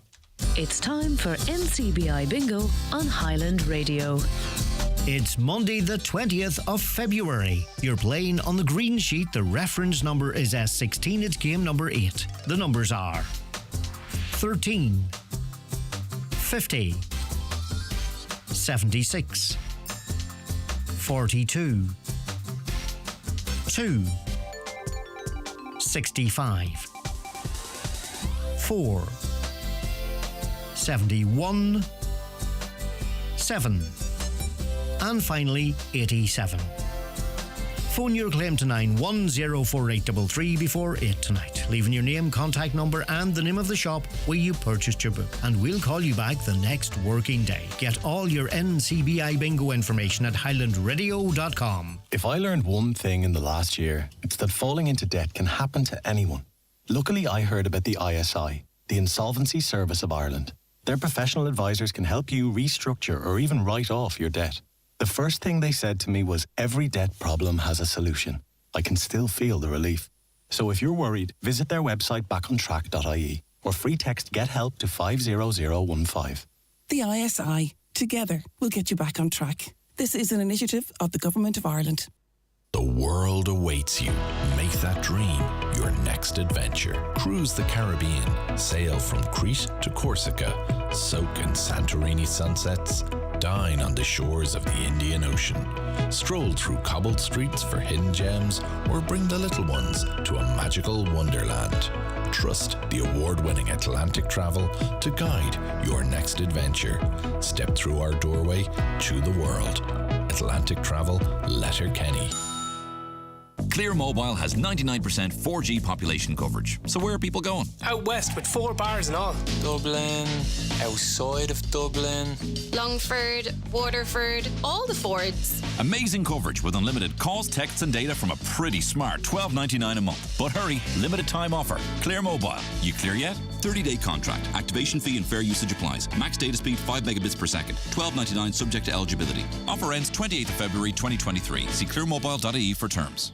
The 9 till noon show is brought to you by Letterkenny Credit Union, offering low-rate car loans with fast approval. Apply online at letterkennycu.ie or in office today. Right, one of Ireland's best-known GEA figures, DJ Carey, secured a settlement with AIB Bank in 2017 through which a debt of over €9.5 million was written down to just €60,000. This is following an investigation from Primetime. This means that Carey had to pay just 0.63% of the original amount owed to the majority state-owned bank. That settlement was in 2017. We're only hearing about it now. And fair play to the journalists for digging out this information. Deputy Padraig McLaughlin is Sinn Féin party whip and spokesperson on fisheries and the marine. He joins us to discuss this now. Right, I mean, not looking to get into a witch hunt or anything. This is an individual, right? I don't know his background. I'm not sure what he's going through currently at the moment either. But this only came to light because of an investigation, Padraig. I mean, is this the tip of the iceberg? We need an audit, don't we, to find out who's getting the write-offs, how much, what the background is, who are their connections. This is the potential to be really, really dirty, and I think it needs to be fully exposed. Yeah, I mean, it's absolutely sickening. And I'm thinking particularly, Greg, about the huge number of families in Donegal who have been abandoned by their banks. These are families with defective concrete blocks in their homes. And I've raised this repeatedly, along with Pierce Doherty, who's our finance spokesperson. We've contacted the banks. We've appealed to the Minister for Housing and the Minister for Finance again and again. Just in recent weeks, I've been putting parliamentary questions in to see what they're doing to hold the banks to account. But basically, there's no compassion, no support, no breaks in payments, nothing being offered, walked away from their responsibilities. And Greg, I'm mindful that these assets, because these are still assets belonging to the bank, they have mortgages out on these properties, and they're going to have them restored to full market value. There's a huge financial gain for the banks from all of these schemes, and they're nowhere to be seen.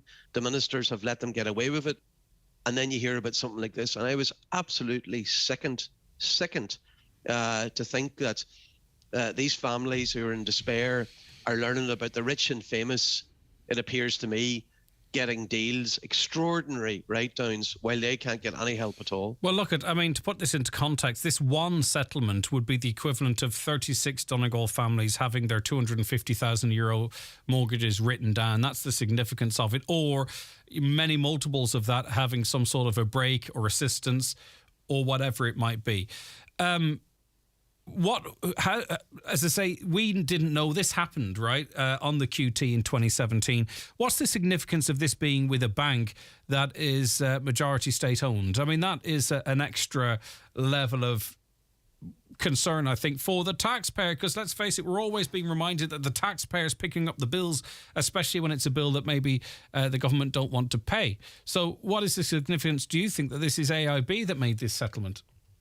It has real significance, Greg. I think the state has a 56% control now over AIB at this point.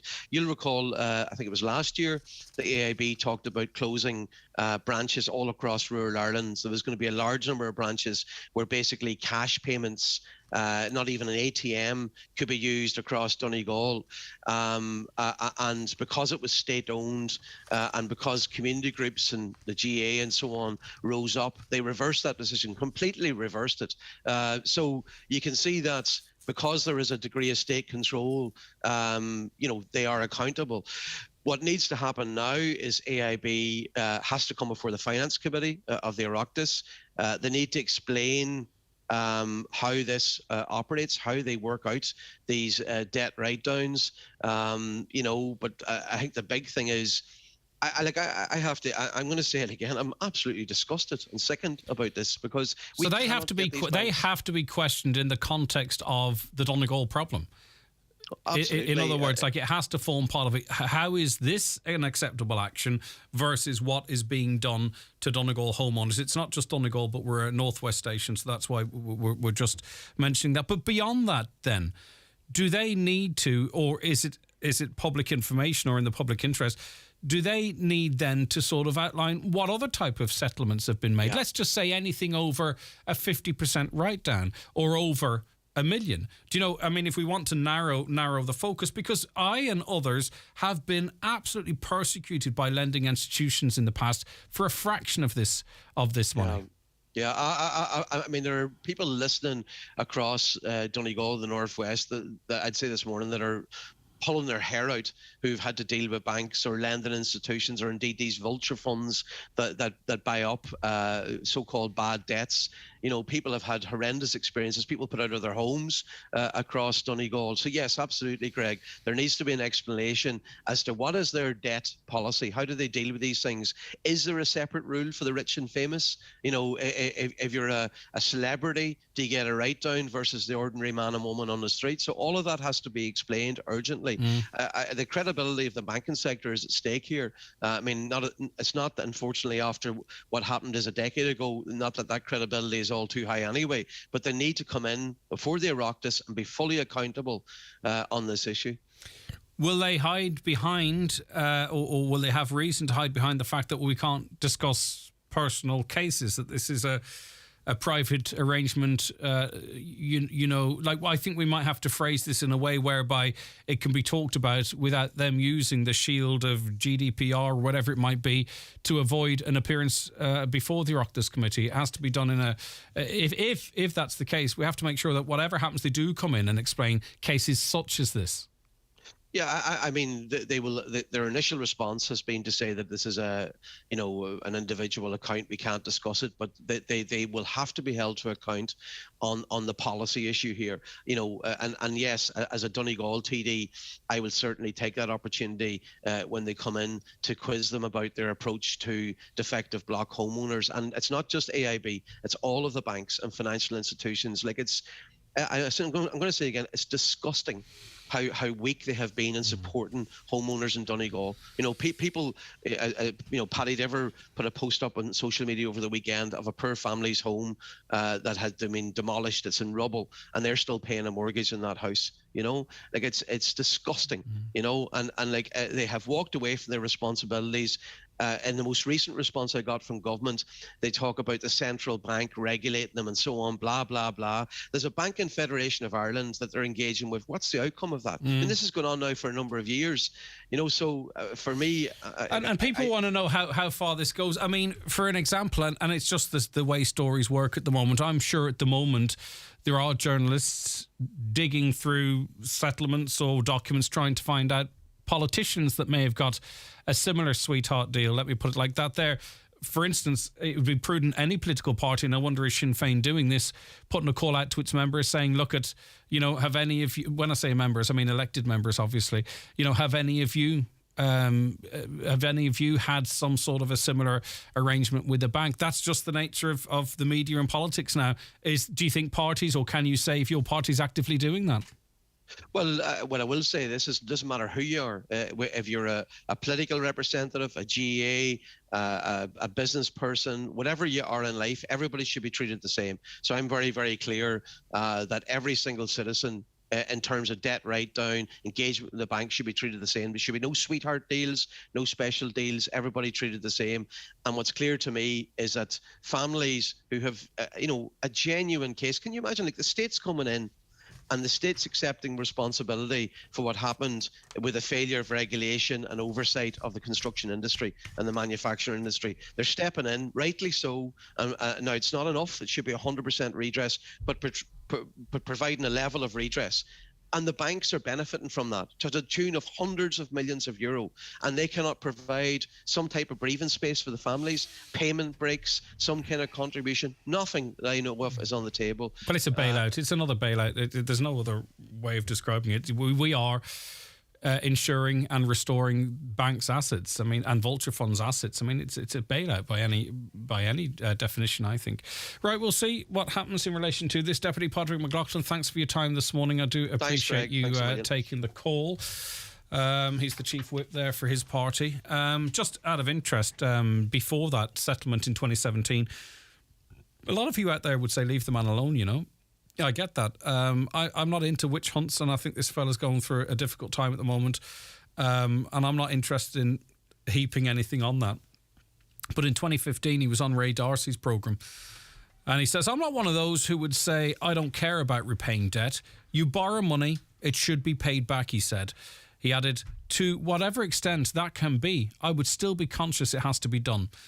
And as we learned, he owed 9.5 million. It's irresponsible lending, though, in the first instance, isn't it? He owed 9.5 million, and it was settled for 60,000 euro. All right, okay, back shortly. Watch the show live now on YouTube, Facebook and at highlandradio.com. The 9 till noon show with Letterkenny Credit Union, now offering mortgages from 40,000 to 600,000 euro with no hidden fees or transaction charges. Letterkenny Credit Union, 9102127. Wet n Wild is celebrating 20 years in business with a massive 20% off absolutely every product in store in February. Choose any top outdoor brand product in store and we will deduct 20% of all prices at the till. Buy premium quality outdoor clothing, footwear and equipment today and save 20%. Open your future by attending a Northwest Regional College Open Day. This is your opportunity to visit your local campus, tour the fabulous facilities, sample the NWRC experience and apply for your course. Running from 12 noon each day, beginning 28th of February, Strabane campus, 1st of March, Strand Road and Springtown campuses, and 2nd of March, Limavady and Greystone campuses. Register to attend to be in with a chance to win an iPad. Northwest Regional College Open Days. From here to career. Century Complex is now serving pizza in our new and improved Bites Corner bar. We have a wide range of delicious pizza options available. Call us on 074 9121976 to book your table. And don't forget, Century Cinemas is located just across the car park. Check out centurycinemas.ie for movie times and tickets. With 231 well underway, are you calling in for a look? Sure, call in for a cup of tea or a coffee and let our sales executives show you the options available in our new Nissan range. With an unbeatable range of vehicles, there's only one garage to visit for your next purchase, and that's iMotors. Visit us in Letterkenny or Malin, or visit imotors.ie. If you have magic moments or great memories sitting on your phone or in the cloud, have them printed at McGee's Chemist Letterkenny. Get larger 7x5 prints for the same as 6x4s. 35mm and film from disposable cameras also printed and digitalised. Use the in-store kiosk. Download the McGee's Photo Prints app or visit mcgees.ie. Photos printed instantly, within an hour, or in by 10, ready by 5. Hold your memories in your hand with McGee's Chemist Letterkenny. Now, as you would know, because of the nature of Donegal in terms of lowest disposable income and what have you, that we have more than most areas, a disproportionate amount of younger people living in poverty. We've spoke on this programme before about the particular problem of defective concrete blocks in homes and the terrible impact that's been having on young people in terms of, dominating what they write in terms of essays for school or what have you, and it's the conversation that's happening in school an awful lot. And then we spoke to many families as well, children living in very damp homes with black mould, and we spoke to experts in terms of lungs who said that, it's not only just making them poor of health now, but it can affect their health well into their adulthood and beyond. So I'm not saying that's anecdotal as such, but we now have a survey from the ESRI which I think confirms all of what we know. Growing up in poor housing conditions can affect children's health and social well-being. It's a new report. Dr. Helen Russell is research professor with the ESRI, that's the Economic and Social Research Institute, and Dr. Russell joins us now. And thank you so much for your time this morning. Good morning. It's great to have you on the programme. So talk to me a little, sorry about the big preamble. It's nice to get, not nice, it's hard, what an awful word to use, but it just gets a report which confirms what we know and what the drum we've been banging, Helen. That's why it's nice, if that makes sense, even though we're talking about a horrible situation. So talk to me a little bit about the report and its headline findings, please. Yes, so obviously there's been a lot of discussion around housing supply and affordability, but our study focuses on the impact of the quality of housing and the impact this has on children. So we look at the housing conditions of children and their families from basically 9 months of age up to 9 years. We take a broad view of what adequate housing is. So we're looking at things like whether the house is damp, whether the size is adequate for households' needs, whether the family can keep the house warm, and the neighbourhood conditions. And we find like the majority of children and the families don't experience housing problem, but a significant minority do. So about 1 in 10 children lived in accommodation that their parents felt was unsuitable, mostly because of inadequate space. And about a similar proportion were in households where the parents were struggling to keep it warm. And then on the neighbourhood side of things, a higher proportion of both, so 1 in 5 children were living in neighbourhoods that we characterise as having high levels of disorder. So this is things like, public drunkenness and, vandalism and rubbish lying around, that sort of thing. So, as you say, what we're, I suppose, the critical thing about this study is that we're able to see what effect this has on children's outcomes. Yeah, so talk to us about that then, because the findings can't be ignored, I don't think. Well, they shouldn't be ignored. So so we look at both the health outcomes, as you were mentioning there. There's quite a lot of evidence around how poor housing impacts on adults' health. So what we find here is that children who spend more of their childhood in damp housing or in housing where the families are struggling to keep it warm, that they're more likely to experience respiratory health problems compared to their peers.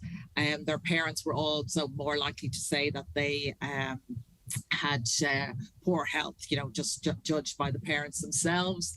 And also, it was also associated with higher levels of accidents and injuries. So poor housing is also associated with childhood accidents. So there's a wide range of health effects that we see here. And as you say, it's useful to have this evidence that it's built on a survey. This is over 7,000 children. Yeah. So this is the Growing Up in Ireland study. So it's 7,000 children and their families, and the families are interviewed every few years. So you can follow it through. So you can see, we're able to look at exposure over that time as well. So it's not just for some children, it's kind of once off, but for other children, they have this persistent problem. So every time we go back and interview their families, they're saying they're struggling to, heat the home and things like that. And the more this accumulates, the more likely it is to harm children's health. Now, I'm not saying statistics don't lie as such. It's 1 in 10 living in unsuitable premises. It's a national survey. But, you know, if I presume the rate is much higher when you start, and I'm not sure you didn't, but say, for instance, you do go into a particular area and you were to do this study again, the rate is going to be much higher. If you came to Donegal, right, and we with the struggle in terms of, you know, the level of income, disposable income, and the defective concrete crises, I presume it's going to be greater. It would be greater than 1 in 10, because at the moment we're including lovely Leitrim, say, for example, which perhaps you know, doesn't have some of the problems inner city Dublin has, for example. Yeah, so it varies, you know, across family types and across the housing tenure as well. So we find certain groups of families. So, for example, lone parent families and families where the one of the parents has a disability, they're more likely to be in inadequate housing based on these different measures. Also, those living in private rented accommodation or it's social housing, they're more likely to experience inadequate housing, particularly so for social housing. The neighbourhood effects are stronger there, so that they're much more likely to be living in areas that are characterised by high disorders. So, so this is structured. You know, it's certain groups are more at risk, and as you might expect, lower income groups are much more likely to be exposed to these problems. So it's a problem of poverty, as you say as well at the start. There, it's that inadequate housing goes alongside low income. Yeah, and it can't be ignored by government. It hasn't been. Roderick O'Gorman says the report has important policy implications across a number of government departments, which reflects the fact that children's well-being requires a whole-of-government approach. That's fine words. But we aren't a massive country, and I think sometimes fixing a lot of these problems shouldn't be beyond us. Do you know what I mean? It's not like we are a population of 380 million and you can't satisfy all needs all of the time. There has to be a way. But with information like you're providing today, Helen, hopefully the powers that be, those with influence, can make those decisions to make a change. Thanks for your time this morning. I really appreciate it.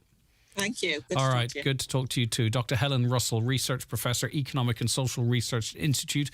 As I say, 1 in 10 young people living in unsuitable premises. I think we can say the rate is going to be much higher here in Donegal. How much higher, I can't say.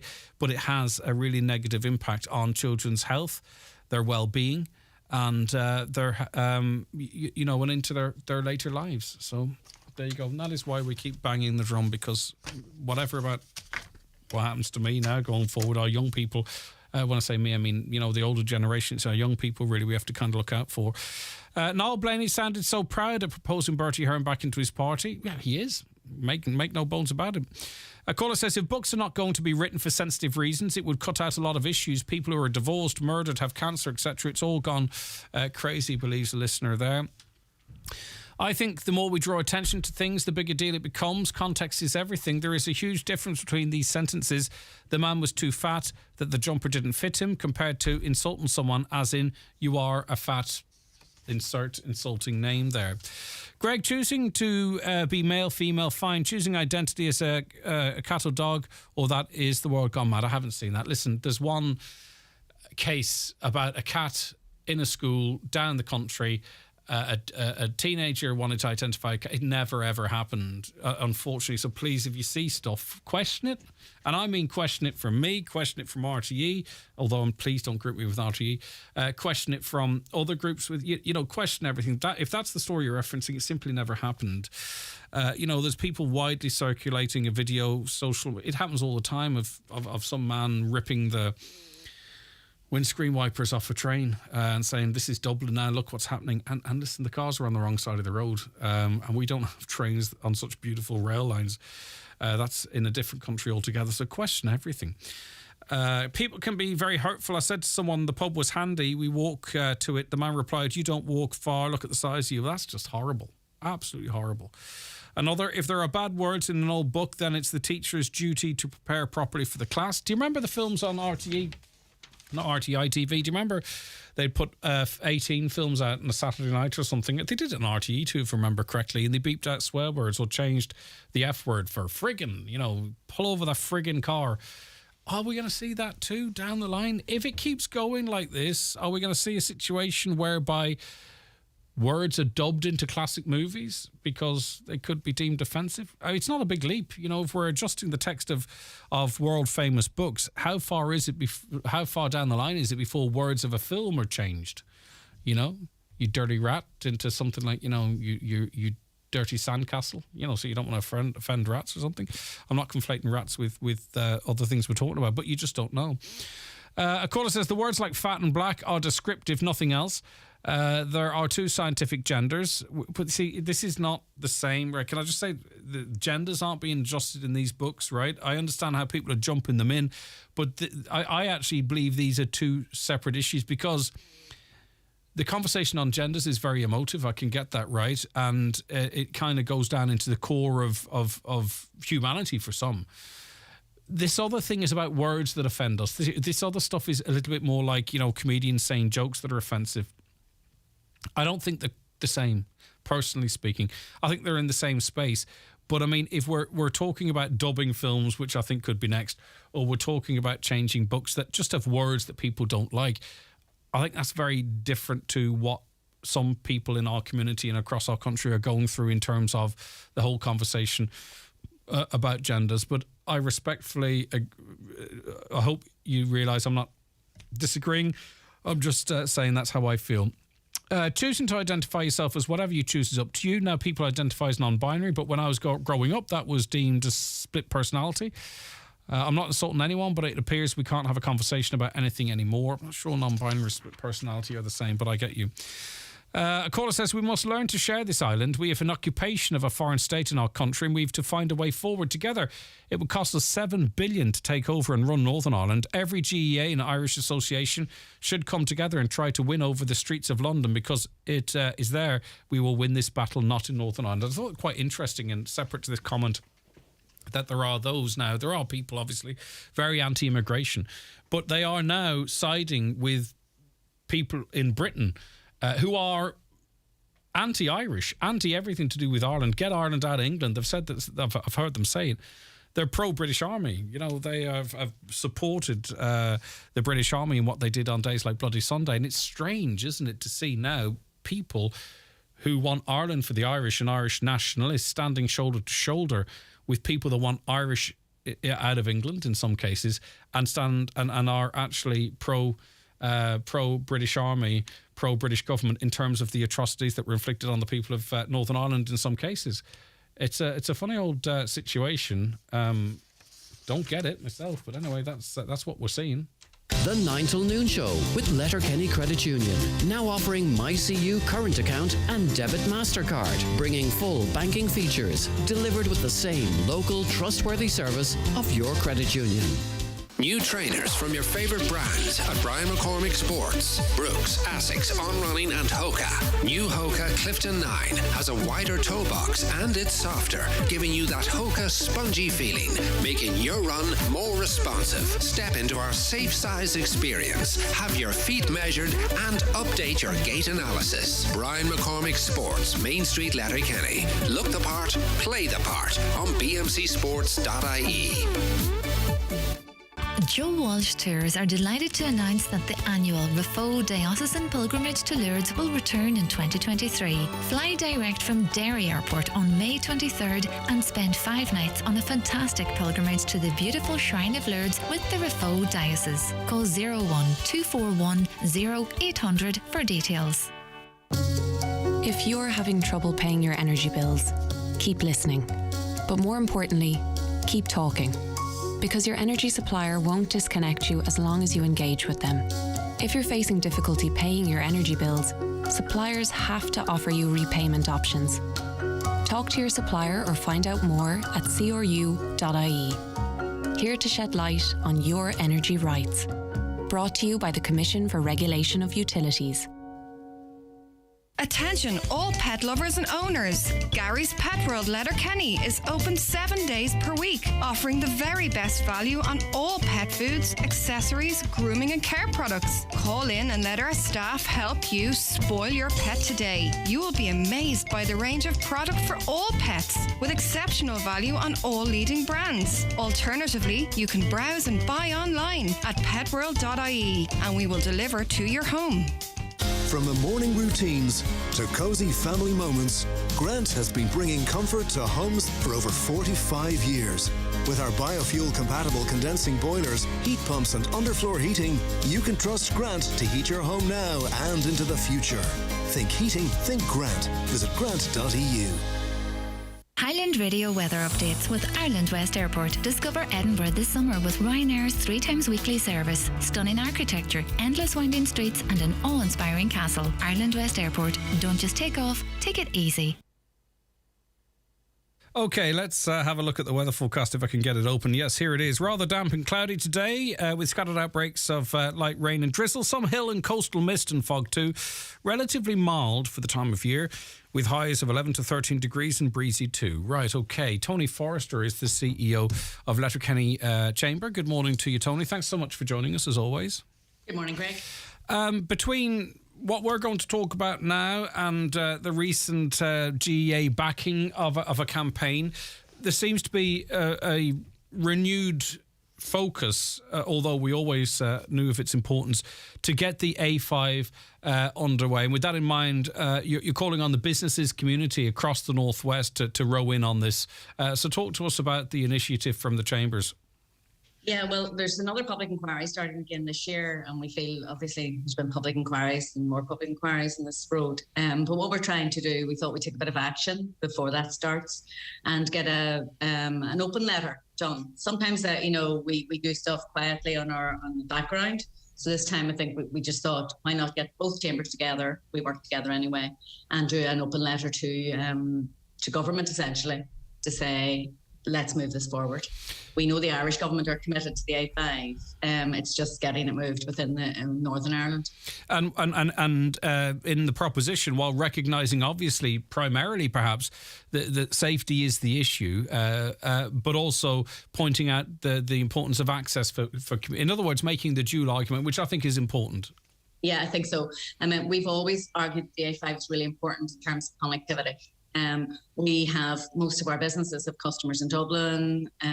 They workers in Dublin. They go up and down all the time, and that road is just unsafe. We know from the casualties, the deaths on it all the time, that it's an unsafe road. It's not up to standard, and it's about time we got it moving. I mean, I've been around long enough to remember promises about that road being built in 2015, that it was going to be finished in 2015, and there's been not a sod cut on it. So this is about us moving forward, about our economy. So we have a cross-border economy. We all use that road to go, Donegal businesses use that road to go through to Dublin and all their places. So we need it upgraded as soon as possible. The safety issue, it's just decimating communities. Every time we hear of an accident on that road, we know it's going to be serious. It's not a little prang or anything like that. It's really serious. Yeah. So we keep. I mean, our county council is doing work here to get other roads upgraded. So this would be a great linkage for us. From Lifford right through. And I think the planning process is important. Don't get me wrong, and it has to be respected. But there does come a point, I think, whereby the public safety, the public opinion, the opinion of associations like the GEA, which represents an awful lot of opinion, the opinions of individual businesses, and then groups and organisations that represent them. There comes a point where the public interest has to be properly balanced against the concerns, say, for instance, of some landowners. As I say, whilst respecting the process, but there comes a tipping point, and I think we're long beyond that now, Tony. I feel that. I just feel like we've been talking about the A5 for a very long time. We talked about think about the A6, which is the road to Belfast from Derry, or the other way around.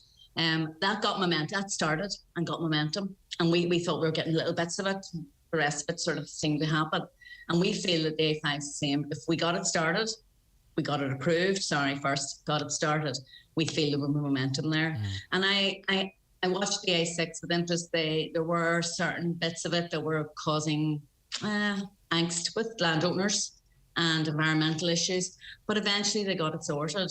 And I'm assuming that people are happy enough that it's there. It's just, the other thing with upgrading a road is you get it doesn't actually make it any quicker, but you know your times, or you know if you leave to go on the road, you're probably going to get there at a particular time, as opposed to waiting and getting stuck behind vehicles and slow moving and go through towns and things like that. So it's I suppose I'm frustrated about the A5, always have been. It is the one issue when we ask our companies, what's the big thing that really frustrates you about doing business in Donegal? They say infrastructure. And when you push them a little bit more, it's usually the A5s they're talking about. I mean, we have other issues here that are in the planning process as well, but the A5 is the key one. Yeah, and if you think if we got our ducks in a row, we could end up with a really good road from Letterkenny into Strabane onto the A5 and on to Belfast, on down to Dublin, and then of course running in the background the pipe dream, maybe it's more than that, of a rail link. In other words, options.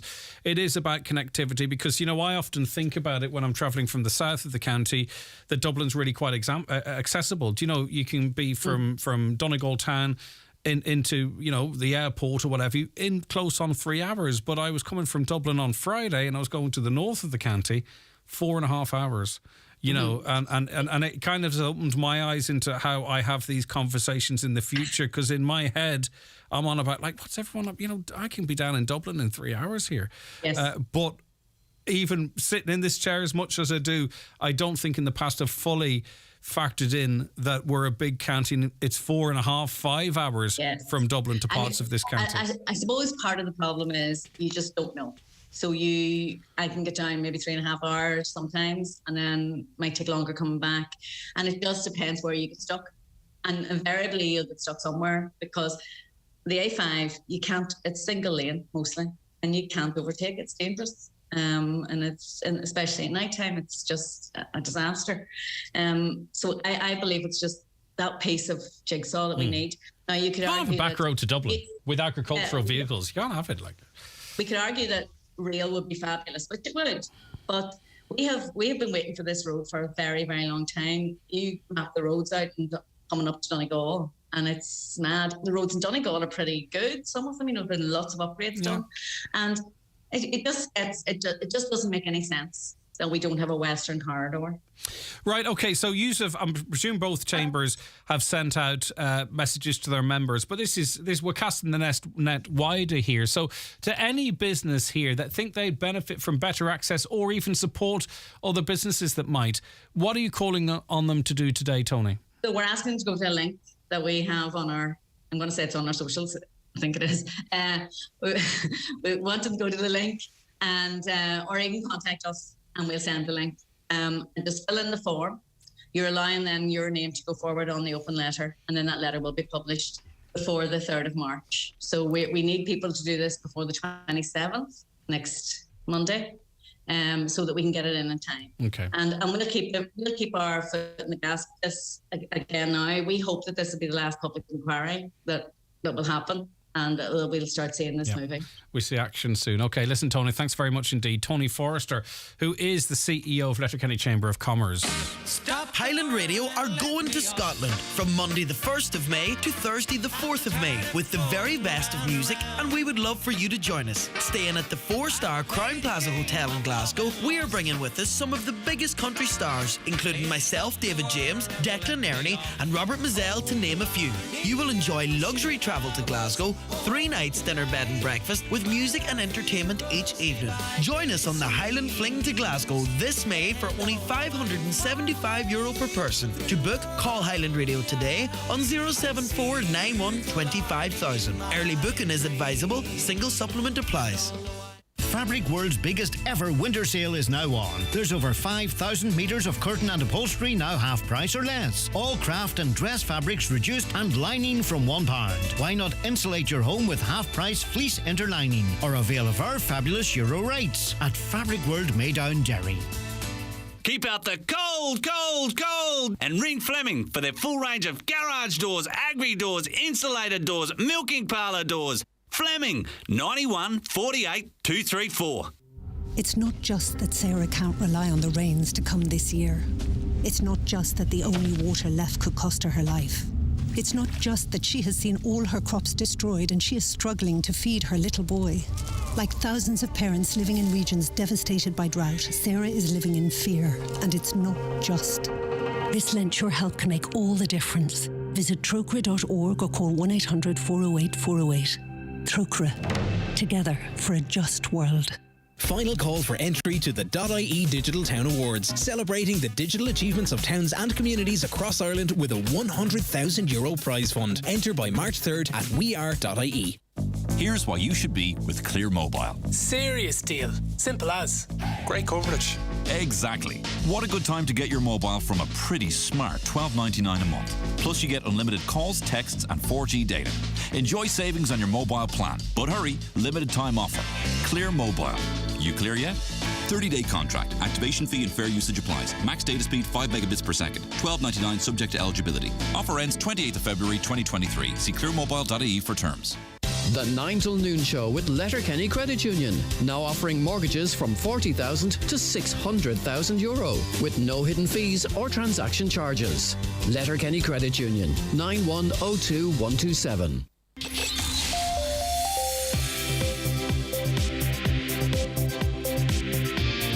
Watch the show live now on YouTube, Facebook, and at highlandradio.com. Okay, Brendan Devaney is going to be in studio with us. We're going to be answering your questions on wills, that, and so much more besides. Stay right where you are. But at 11 o'clock, let's get a news update, and it's over to Donald Kavanagh. Thank you, Greg. Good morning.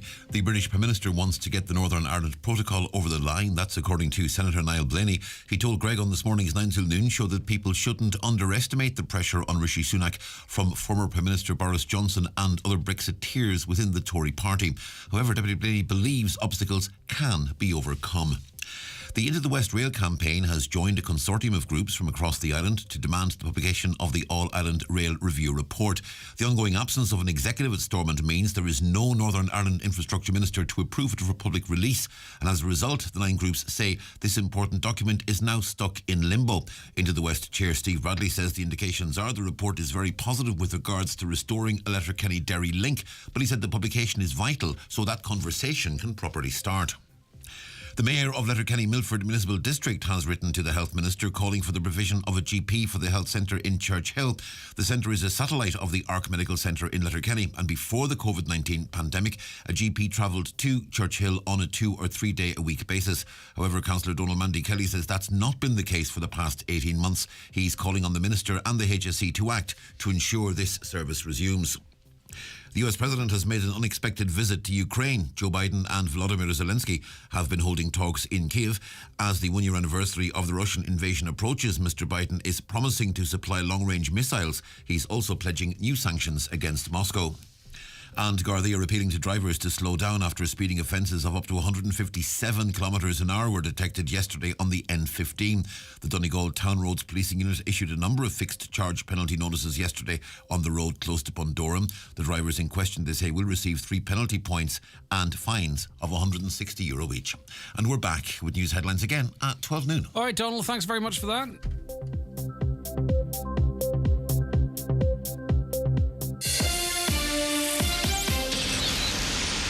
Hey Ireland, I'm the new Aura Funky Cat. I'm not just 100% electric.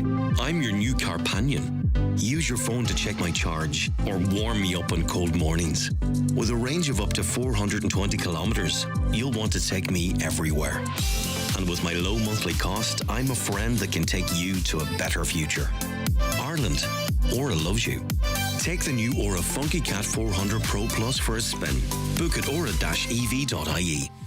Okay, some potentially good news because following a unanimous passing of a motion which Councillor Jack Murray recently submitted to the Council, the application for funding to develop Buncrana shorefront will now be expanded to include funding for a new leisure centre. Councillor Murray, I mean, on the face of it, this sounds good, but the Buncrana shorefront development, is that not a kind of mid to long range kind of a prospect, but people want the new leisure centre yesterday? They do, and they've waited far too long for this leisure centre. But I think this is probably the most positive step that we've taken on this long campaign for the leisure centre. The Repower in Buncrana project, which initially looked like it was going to be about 12 million euro for the shorefront, has now been expanded to include funding for the leisure centre. So you're talking a project now well over 20 million euro, by far the biggest level of investment we'll ever have seen in the town of Buncrana. An absolute game changer, and I'm very, very optimistic. The team that's there, that's putting together this application, are fantastic. They're extremely professional. They've secured a huge number of projects across the county, but I think this will be the pinnacle of their achievements if we get it over the line. I can't see why we can't at this point as we progress to secure planning permission and all the necessities of getting this application in place. I seem to recall talking to you in the past about, and maybe I'm talking about a different project, I hope I'm not, you can correct me, about securing funding for the new leisure centre, in annual budgets. Was that the case, and where did that money go? No, that money's still there. There's I think it's over 3 million euro of state funding. There's money ring-fenced in the council's capital budget on a year-on-year basis. But as we all know, across the board, construction costs are increasing, and every time you look at the leisure centre, it's gone up again. You're talking now in the region of 8 to 10 million. So that amount that we needed to jump, that gap that we needed to bridge, can now be achieved within the Repower Buncrana project. And I do think this is the most positive step that we've reached in this campaign. I see no reason why this won't go ahead. And combined with a reimagined shorefront, the scale of this project is absolutely massive. It's a game changer for the town of Buncrana. So do you think that you don't believe there's any risk in coupling this project with the very ambitious Buncrana shorefront project? You don't believe there's a risk there?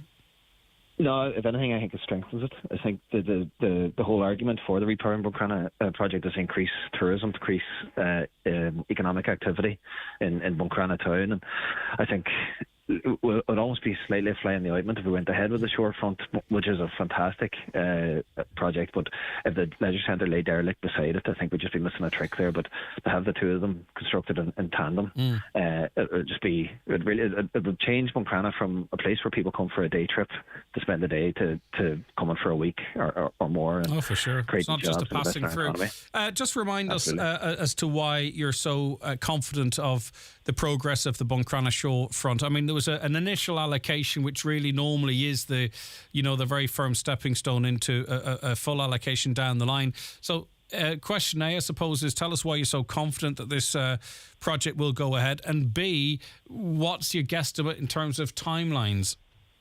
Yeah, well, I'm confident it's going ahead because the Category 1 application, people mightn't be aware of it, we secured 1.8 million euro, and that's to get everything shovel ready. That's to get your consultants, your designs, your planning permissions in place before going to Category 2, which is the more substantial amount of money. So when you've got that much in place and that much work, you couldn't not but take it over the line. I think it's just everything. We'll have our I's dotted, our T's crossed as we go to the next stage. So when it happens, it's a slightly more complicated than just giving an exact date, because you have to have all those processes in place. You have to achieve planning permission. So I'm hoping in the third quarter of this year we'll be seeing Part 8 coming before Donegal County Council to approve the leisure centres plan. The overall shorefront project should take a bit longer than that, and that'll be the start of next year. But they're exploring to see if we can do this on a phase basis, that we don't do it just as one application that starts at one time. If we can get the leisure centre going even before the rest of the shorefront, we could see diggers hopefully at the start of next year on the ground and begin that construction while we continue to push then for the overall project in its entirety. Yeah, I think a big marquee project like this is long overdue in Buncrana. So I think it's a testament to all councillors of all political parties working together with the council and some great behind the scenes people in the council, of course. Let's just hope the positive mood music on this project continues. But for now, thanks for your time. Thank you, Greg. All right, take care. Councillor Jack Murray there. 08660 25,000. Good morning, Beth, watching us on Facebook. Anne, as well, regular viewer. Thank you. Darren, thanks for your comment there. Good morning, Greg. It's a bad thing again. We are acting on feelings as usual. Augustus is enormous. Enormous in what way? Enormous used like that means he would be a giant, but indeed he's fat. So you need that word to describe him. Noreen as well, good morning to you. And I mentioned Paul and Rosemary a little bit earlier on, didn't I? 086 60 25,000 WhatsApps and texts to this number, that number. I'm waiting on Brendan Devaney to walk into studio, but he's going to walk onto my computer instead. Hey, for a Monday, the phone lines are really great. Thanks so much. I love it because what it is that I love hearing your views and your opinions. It's great. Thank you so much indeed. Morning, Greg. I get really annoyed and angry when I hear of those government bonuses. I work 8 months each year in hospitality and pay my PRSI in the winter. I sign on and get €220 a week, but come Christmas, I never get a bonus or increase of any kind. I'm on very low pay, yet anyone who doesn't work or contribute to the economy get every bonus. Going, honestly, think the people like me are struggling to try and survive all year, but get no help. We are discriminated for working. And I think you would probably be classed, would you, as a seasonal worker? And I've been talking. I hope that's not an offensive term. I can't see how it might be, but that most of your work is in the seasons, the summer seasons, and this is not just in this area. This is in many areas of employment as well.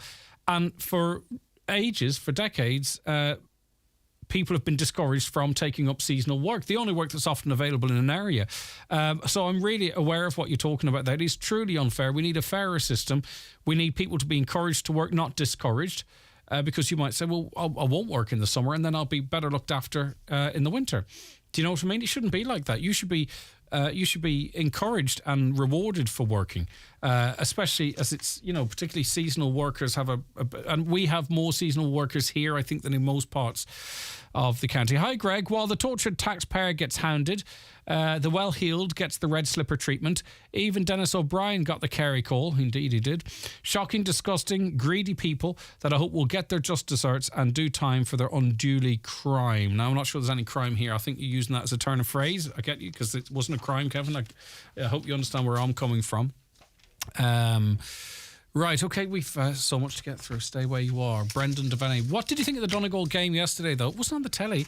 Brilliant commentary from Oisín and Martin, and I love radio, and even if it was on the telly, I'd probably be listening to it anyway, right? But you know what, rather than me talking waffle, I'm going to ask the question to Brendan, why all these games aren't televised? Because the best thing ever happened to the Premiership, for example, was all the games being televised. People thought, or many of them, people thought that it'll be the death knell. People won't go and watch games live.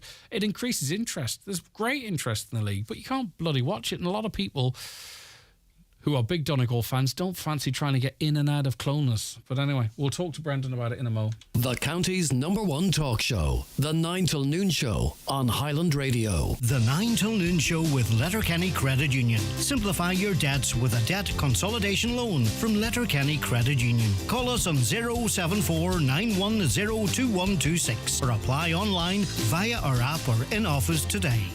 We love pancakes at Dunnes Stores. Whip up a fresh batch with a 6-pack of eggs, only $1.40. Or choose an 8-pack of our ready-made pancakes for just €1.10. Add lemon and sugar or some 70-cent chocolate chips and fresh raspberries 125 grams for €2. We have everything you need to make perfect pancakes your way. And to top it all off, you can save with our 5 off 25 grocery vouchers. Dunnes Stores, always better value. Terms and conditions apply. Voucher can be used on next in-store grocery shop of €25 or more. Hear that? That's the sound of you saving. When you drive an electric vehicle, you're helping save our beautiful planet. And you're saving yourself not having to pay ever-increasing fuel prices. Find out more about what you could save at fasterevcharge.com. Save today and tomorrow. This project has been supported by the European Union's Interreg 5A programme. Wet n Wild is 20 years in business and would like to thank and reward our loyal customers with a massive 20% off absolutely every product purchased in store during the month of February. Choose from our massive in-store stock of quality outdoor clothing, footwear, equipment and accessories, and 20% discount of all prices will be applied at the till. Your local credit union has become aware of a text and email scam claiming to be from Credit Union, stating that accounts have been placed on hold and asking the recipient to click on a link to verify their account. If you get such a text or email, please do not click on the link. Similarly, if you receive a phone call requesting your credit union details or suggesting your account has been scammed, please do not engage and hang up immediately. If you are in any doubt about any message you receive in relation to your credit union account, please contact your local credit union directly. Do you have a stoma? Coloplast Ireland's free stoma review clinic comes to the Radisson Blue Hotel in Letterkenny on Tuesday the 28th of February. Registered stoma nurse Eileen Lim-June will review your stoma, access your requirements and offer any training or ongoing support you may require. For more information or to register for an appointment, call Coloplast on 019 190 190. Okie doke, welcome back to the show. Looking forward now to the DL debate, which is live for you tonight after 7 o'clock, after the 7 o'clock news. And it also then is, of course, podcasted for you on highlandradio.com. And go on to the website and go into the listen back section or on demand section. There's lots of great stuff in there. You've got Brendan's show, you've got The Score, that's just sport. Then you've got the Business Matters podcast. You've got repeats of this show. And what we've done now is we've broke this show up into 3 bits for you, hour 1, 2 and 3 too, which makes it hopefully easier for you to access. And we're adding all the time with new podcasts coming down the train. Coming down the tracks. Right, okay. Brendan Devaney is the presenter of the DL debate. He's with us now. Brendan, hello. How are you getting on? I put aftershave and everything on, thinking you were coming into studio now. Look. Sorry, Greg. I stood you up today. We'll get it going again next week. Brushing my teeth and everything. Come here. I was just waffling there before the break, the frustration of people who couldn't get to the game yesterday or other games. And as I say, I'm a radio man, so I probably would have listened, and I did listen to Martin and Oisin yesterday. But I just think this day and age, all those games should be available, the league games. There's a huge interest in the league, I think, out there from the people I speak to. And the fact that the last 2 Donegal games people couldn't watch seems like the GA shooting themselves in the foot a wee bit there. Yeah, just around the rights and RTE and how they've been bought up, Greg, and then there's X amount of games. And we've seen that, of course, with BBC in the North and that, and who holds the rights to them. So they basically have the rights on everything. So there's been a big push recently, obviously, with GA Go and the streaming service. So, yeah, listen, I'm in agreement with that all games should be streamed. I don't think the fans that want to go to the games, it's ever going to stop them, but certainly it's a good spend of clonus on a day, and people are interested. You said, I'm happy enough. I'm not just saying it. Listening to Martin and it's half the football on in the background, and I'm listening to 2 boys on the radio. So, but Greg, just looking, all the shows I've done now the last 4 years, I can't ever remember 4 of our county teams playing and the 4 of them beaten. So I don't want it to be doom and gloom. Listen, you've got to do analysis. We've got to look at it. It's fun talking about sport. Listen, it's not life or death stuff. Exactly. Listen, just as I say, there's usually a good news story in there somewhere at the minute. But just the weekend that it was, and of course with the big focus on Donegal. We're hitting a wee bit of a test in time. Yeah, Kevin Cassidy's on the show tonight, by the way, as is Paul Finlay. A quick breakdown of the game yesterday. I was in the car, then I had to do something with Hudson, then got back in the car, and in the space of that, I think Monaghan were 4 points up. Maybe the final scoreline is not fully reflective of the game of its entirety. What was your read of it? And I'm sure you've been chatting to people since as well. What's your takeaway from the Donegal game yesterday? Yeah, listen, we competed well, particularly first half. We done a point up, and we just are very threadbare at the back. I always had big concerns, particularly after being in Healy Park the week before, and just how our defence would cope. And Monaghan then brought on a few subs, and they were sharp in the forward line. And I suppose if you look back at it, Jamie Brennan hits a crossbar when we're level, and that goes on and we have 3 points up. We have something to fight for, Greg, and there's a possibility we could have got something out of the game. But after that, to say Monaghan took control, 6 points in a row was really the death knell for the subs made the difference. Can we read anything into that in terms of where we're at now, as compared to where we'll want to be later on in the season? And Monaghan, seems to be the strength and depth of the Monaghan team is what was their advantage. We didn't have quite the same quality, and I mean that with no disrespect, to spring from the bench. As I say, is that going to be a season-long thing or just a happenstance of where we're at now? Well, listen, McBurtie's injury is probably big. It takes a man away, so you've another man down that would have maybe come in from the bench. Obviously, Oisín Gallen and Langan were back, big pluses, and Owen Ban was back. I think going forward, listen, we're not bad midfield. We've big men around midfield. We have something to work with there. I just think at the back we have real issues, man for man, and having a structured defence.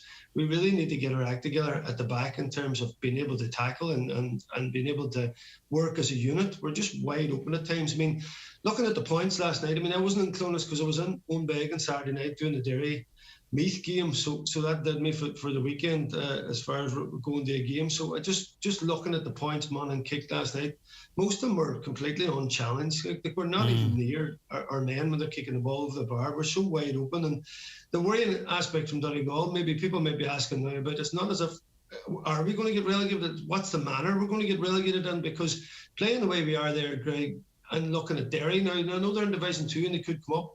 Listen, Derry would absolutely destroy us if we played like that. You know, they have a proper, rigid, modern football team, and they've built a system around that. Are we in transition then? Is that the problem? We sort of we're in transition, but I mean, even not just in terms of the personnel, but in terms of the identity as to how we play. Are we in transition from, you know, maybe trying to play a bit more freely compared to where we were at, and then maybe that requires particular emphasis on defence or what have you, or are the players just not there? And this, in fairness, in terms of the defence, this is something you've been talking about for quite some time. You didn't just come up with this since yesterday.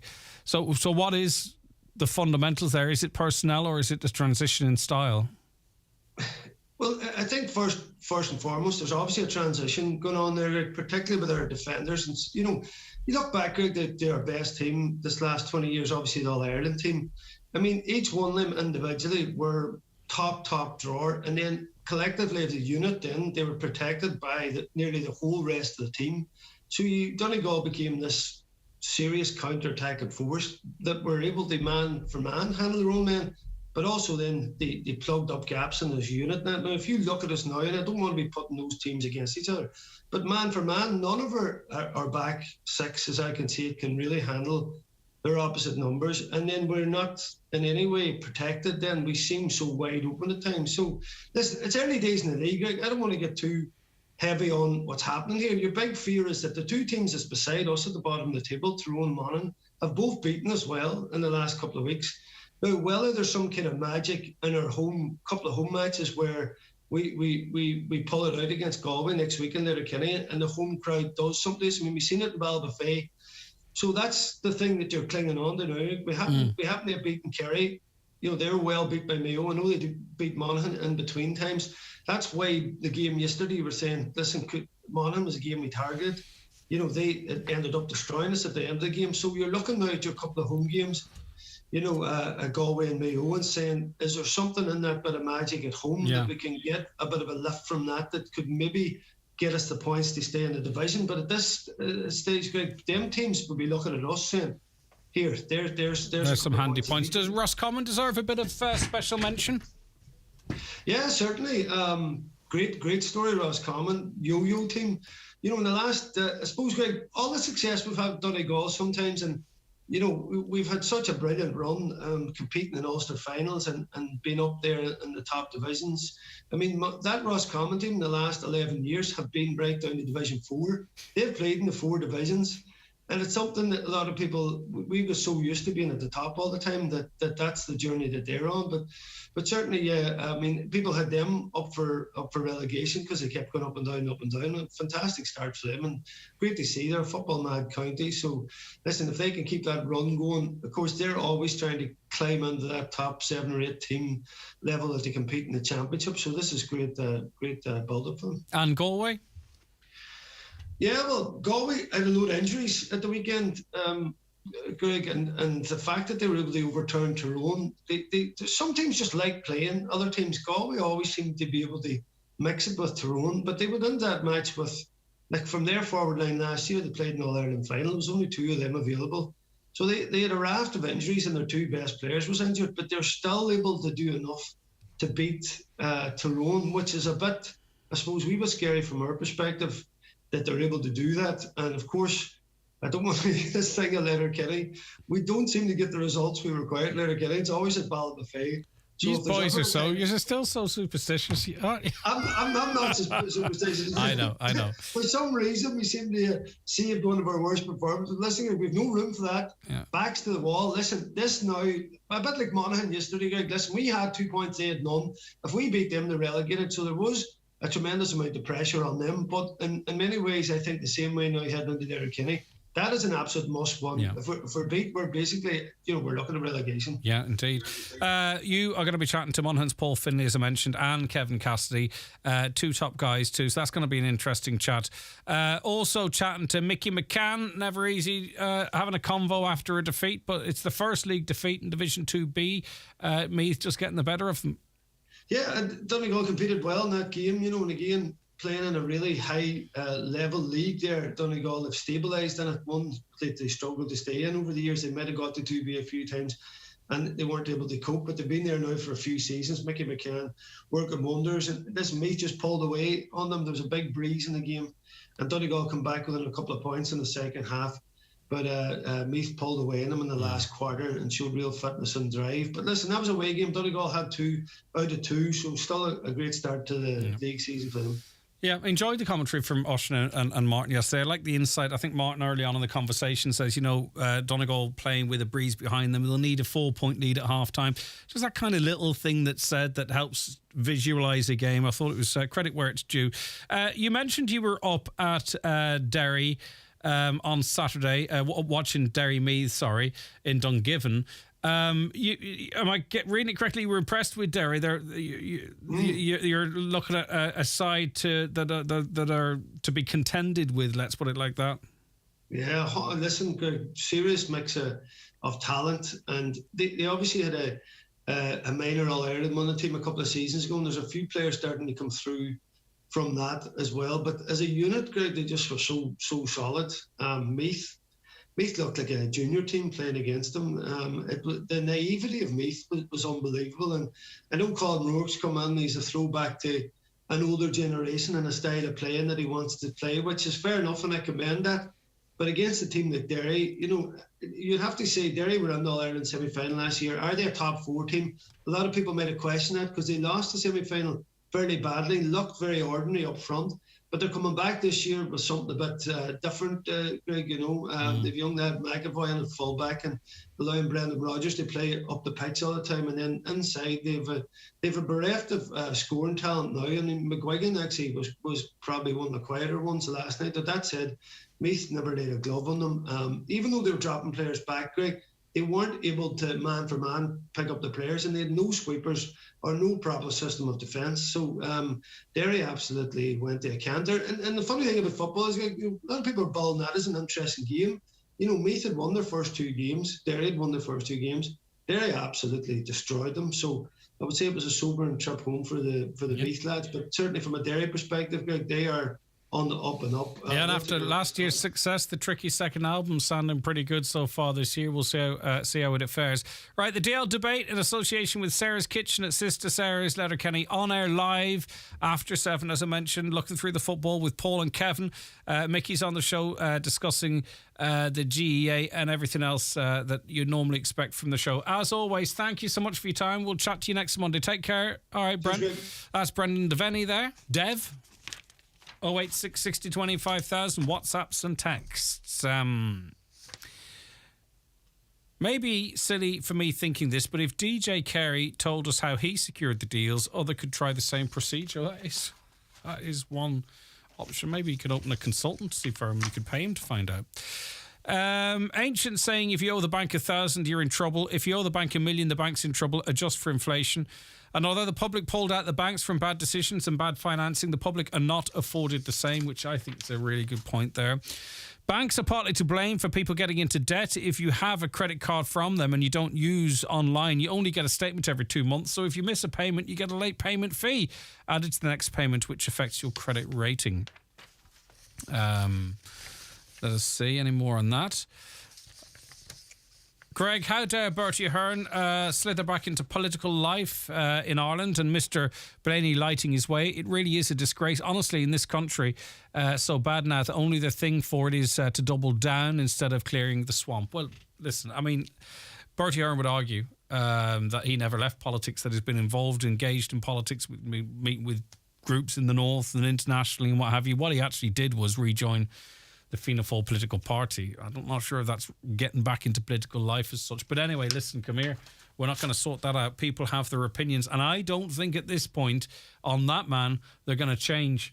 Hi folks, Paul McDevitt here. Invite you to join myself and Jimmy Stafford this Monday night for another edition of the Monday Night Sessions. On the show this week, we welcome back our good friend Brie Carr. Derry singer-songwriter Noella Hutton will also be popping in for a chat and a few songs. And we welcome back from any show the Tearaways. So that's the Monday Night Sessions this Monday night between 8 p.m. and 10 p.m. right here on Highland Radio. 60 seconds to plumper skin. Almost 9 out of 10 women say they have dehydrated skin. New generation Hydra Essential from Clarins, formulated for 24-hour hydration. It helps skin naturally boost its hyaluronic power. By day, it hydrates and plumps. At night, replenishes moisture levels. Hydrated skin is radiant skin. Visit your local Clarins stockist for a complimentary skincare consultation and Hydra Essential sample while stocks last. Clarins. For over 20 years, CarZone has been the trusted name in Ireland's motoring marketplace, bringing 1 million car buyers and sellers together every month. And now, buying or selling a car has never been easier on CarZone with expert tools and advice. Download the CarZone app or check out carzone.ie. CarZone, Ireland's trusted motoring marketplace. Over time, it's natural for your hearing not to be as clear as it once was. The good news is, advances in hearing aid technology may offer different solutions. Sabrina Robb here from Donegal Hearing Clinic. We provide peace of mind with hearing issues that affect people of all ages. Contact us for a consultation at Donegal Hearing Clinic on 07491 88470 or visit donegalhearingclinic.ie. Life sounds brilliant with Donegal Hearing Clinic, Letterkenny and Buncrana. Don't sleep in and miss the very latest beds and mattress offers from dfibeds.ie, Ireland's leading online bed and mattress retailer. You'll get a comfy Irish-made mattress, upholstered base and headboard from an amazing €229. Check out the full range at dfibeds.ie. Delivery free and guaranteed to you within 7 working days. DFI Beds. Sleep well, live well. The 9 till noon show with Letterkenny Credit Union. Do you need to switch your current account or loan? We are now offering MyCU current account and debit MasterCard, bringing full banking features and competitive rate switcher loans. Okay, you're very welcome back to the 9 till noon show on the programme on Monday Focus Now. We're going to be talking all things wills, and to help lead us down this path is Gillian McGough, Associate Solicitor at McElhinney and Associates in Stranola. Good morning to you. Thanks for joining us. Good morning, Greg. How are you? Good. It's great to have you on the show. Thank you. And this is one of those issues that exercises people an awful lot. I mentioned, we have a regular slot here where we talk about legal matters. A lot of the questions are about wills. A lot of them after the fact. That's right. Very few questions come in saying, I am making a will. Yes. What shall I do? So is preparation, planning and understanding, is that the key to avoiding as many issues as possible? Issues after the day. Yes, Greg, it's very pertinent. So like estate planning, I suppose describing what it is first, estate planning is putting a plan in place during your day now, while you're alive and well and have capacity to deal with all of your assets and your affairs for both during your lifetime and after your day. So I suppose the most basic form of estate planning that everyone would be familiar with is a will. And a will, obviously, it speaks from death and it deals with the distribution of your assets after your day, and you nominate who is to inherit those assets after your day. So that's the most basic form of estate planning. Most people would be familiar with that, and it's extremely important that people do put a will in place. But we struggle to overcome, a lot of people out there, clearly. Some of us are just tardy and don't do, but others think, well, I don't really want to talk about death. Yeah, it's a bit and morbid, I think all right. that is what the blocker is for a lot of people. It is. But I think if people are aware of the consequences of not making a will, that might be the big push to bringing them to the office to make a will. So I suppose the most important matters that people should be aware of if they don't make a will is really they've lost control of the assets and how they're distributed after their day, because the Succession Act very stringently sets out who's entitled to the estate if there's no will. And those are persons who may not be your intended beneficiaries after all. Not only is that loss of control in who's going to benefit, but you've also lost the chance to tax plan that succession and transfer of the assets, particularly if you find you have a big, there's a business asset or a big farming asset. Valuable assets, and they then end up in the hands of beneficiaries that you never intended. Yeah, but I think particularly with the farming one, let's use that as an example, or a business one, I think people don't want to open up a can of worms whilst alive. You know, say everything's working out well, do you know what I mean, and everyone knows their place and everyone's getting on well, you know, then if you start sort of getting people around the table to talk about what you might want to happen after your death, I think people will be afraid that maybe, you know, a particular person in the family who's very useful around the farm might think, well, you know what, I'm not getting enough. I'm not, you know, do you know what I mean? Yeah. Do you think there's, and I think the IFA actually had a meeting on this not so long ago, there's a fear that if you start opening up the conversation about, you know, big assets, that it could cause problems whilst you're alive? Actually, it's the one thing I do advise clients to do is have that conversation with family members. Do have it, because then you'll know whether they do have an interest in that asset or not. And most people will find, surprisingly, maybe the children don't, or use the farming asset that maybe one person is farming, you know, and has given up their whole life and, you know, to farm the lands. And I mean, if you don't plan it, the tax consequences as well can be extraordinary for some beneficiaries. Can you talk a wee bit more about that, about the difference between taxation, tax implications, and when you make that will or if you don't make the will? So, well, there's tax consequences either way, but, you know, if you don't make the will, I suppose the beneficiary inheriting has a tax-free threshold, and that very much depends on the relationship of the beneficiary to the person who's passed away. So the largest tax threshold is $335,000, and that is from a parent to a child, or, you know, it can be actually from a child to a parent in certain circumstances where the child might have predeceased the parent. And that seems like a huge tax threshold, but it may not be if the farm asset is worth €1 million or a business asset or thereabouts. And then the next tax threshold would be, you know, a brother, sister, niece, nephew, grandchild, or, you know, another lineal descendant like that. That's $32,500. It's not particularly generous. And just in relation to what might appear generous on the face of it, because there's cash rich, I suppose, and then there's asset rich. But these are assets that you may never intend liquidating, and then you're faced with a bill on those, and you're thinking, well, how do I work this out? Well, that's it. Yeah. And that's where the beneficiaries find themselves in difficulty. I mean, who has the cash readily available to pay the capital acquisitions tax? I should say that those thresholds are what you can inherit tax-free. Anything over and above that is taxed at 33%, so it's almost a third, you know. And what happens is the beneficiaries find that they have to, as you just mentioned, liquidate and sell the asset.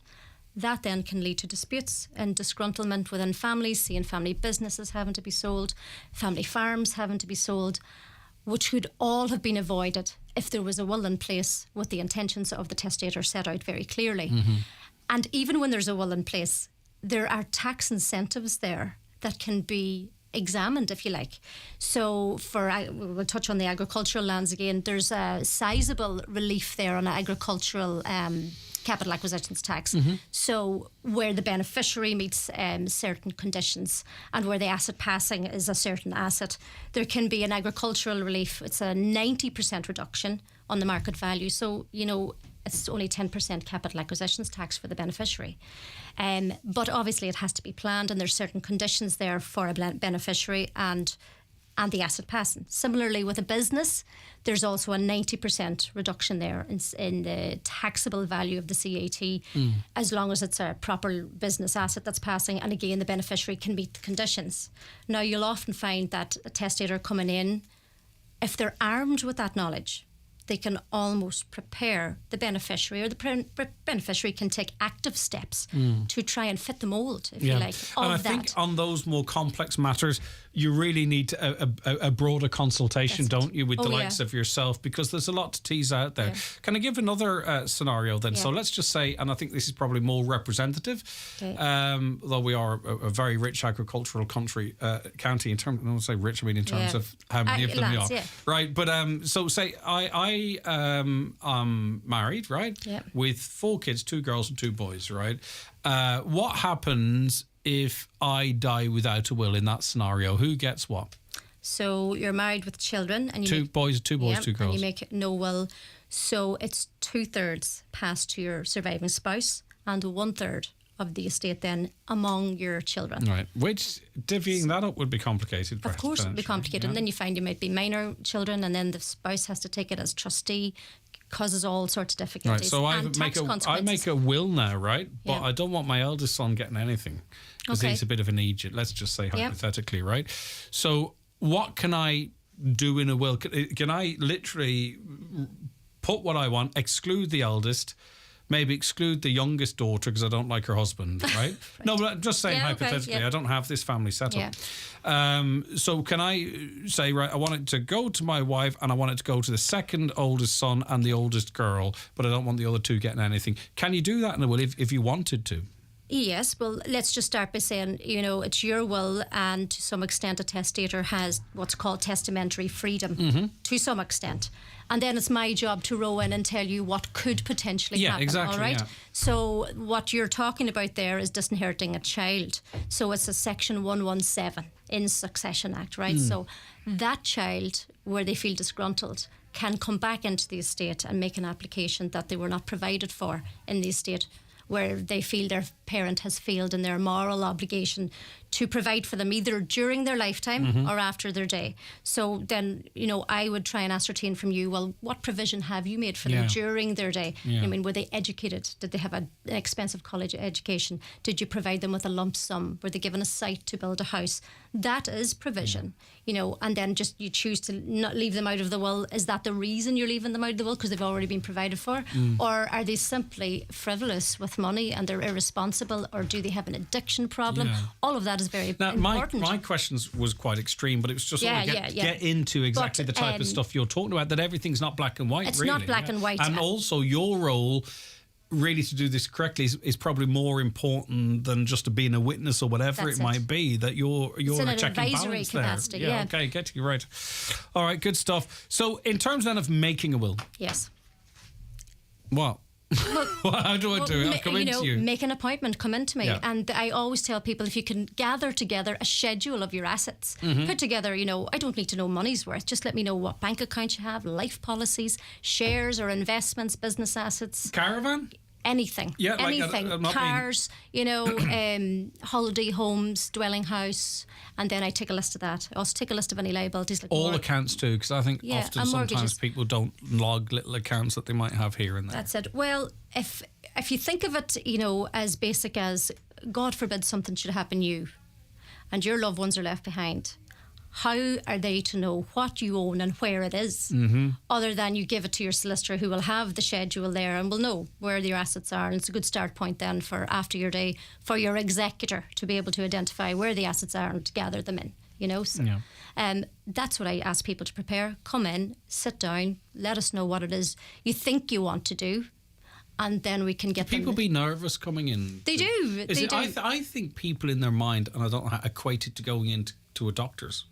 It's quite a morbid thing to do. People feel in that space that it's uncomfortable. Yeah, because you have to bring your mind to an uncomfortable place, particularly if you have minor children. Greg, I don't know if you have children, but people fail to see that if they have minor children, then they should really be making a will to provide for the minor child. Yeah. God forbid both parents are in the unthinkable catastrophic accident, leaving minor children behind.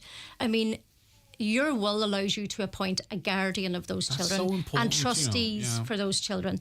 And the fallback position is, if you don't appoint them within your will, testamentary guardians and trustees, then in the event of competing interest among family members as to who should take them, it's a court application. Yeah. And who wants to do that? No, every parent would want to make that decision themselves as opposed to a court judge. And even your language and how you're saying it, incredibly sensitive. But the reason we have to talk about it is because it happens. Yeah. Okay, the worst happens. It does happen. Yeah. Now, it doesn't happen all the time, thankfully, but it happens, and it's happened to people that we're listening to. Yes. And you know, I think that's a really important one you're talking about when it comes to younger children particularly. And I mean, people often think, I don't have many assets, I don't have an estate. Well, if you have children, that's as much an estate as you need. Yeah, for sure. Okay. So I presume this is across the board and not necessarily unique to your practice about the 3 levels of service. In other words, what you provide, okay? Yeah. So I think we've talked about the basic will with title review, where I go in and say I've got a house and I want to go here. Is that That's what right. that is? That's right. a basic will, yeah. So then when it comes to tax and title review, is that when you maybe have numerous properties, or you have numerous land, properties, or a sizable estate or land, as you say, or business assets that could really warrant tax advice for the disponer, the testator, the person making the will, and for the beneficiary, because often estate planning can be lifetime transfers as well as leaving it in the will. So it may be more beneficial for the testator to transfer it during their lifetime, and also for the beneficiary to receive it, particularly if they can fit the mould for the taxation reliefs and the stamp duty reliefs and all of that, So say I wanted, for whatever reason, to leave a child the property, right? But I also wanted to live in it until such time as yourself. Would that be part of a will legally, or part of a visit to you that would legally lock that in? Can that be legally locked in, or could the child get some notion and say, right, I've got it in my name now, out you go, Pops? You can do a voluntary transfer, so during your lifetime. And what you're talking about there is called an exclusive right of residence. So the parent wants to transfer the interest of the property now to the child, but they're going to retain what I call an exclusive right of residence. So only they can reside there for the rest of their lives.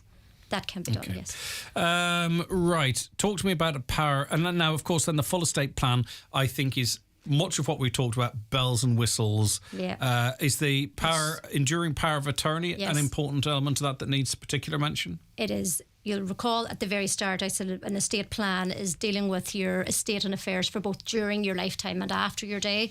So the EPA, the enduring power of attorney, is the during your lifetime aspect. So what it does and what it allows you to do is to appoint an attorney and a trusted individual to make your life decisions, if you like, in the event that at some point in the future you become incapacitated, that you cannot do it yourself. Well, listen, there's questions coming in along those lines, so it does. So that is someone that the enduring power of attorney then is someone who can make decisions on your behalf whilst you're alive if you lose the capacity to make those decisions. Yes, and the important thing is only if you lose capacity. Yeah. So it sits there as sort of like an insurance policy for you, that you have a nominated individual nominated to make those decisions for you.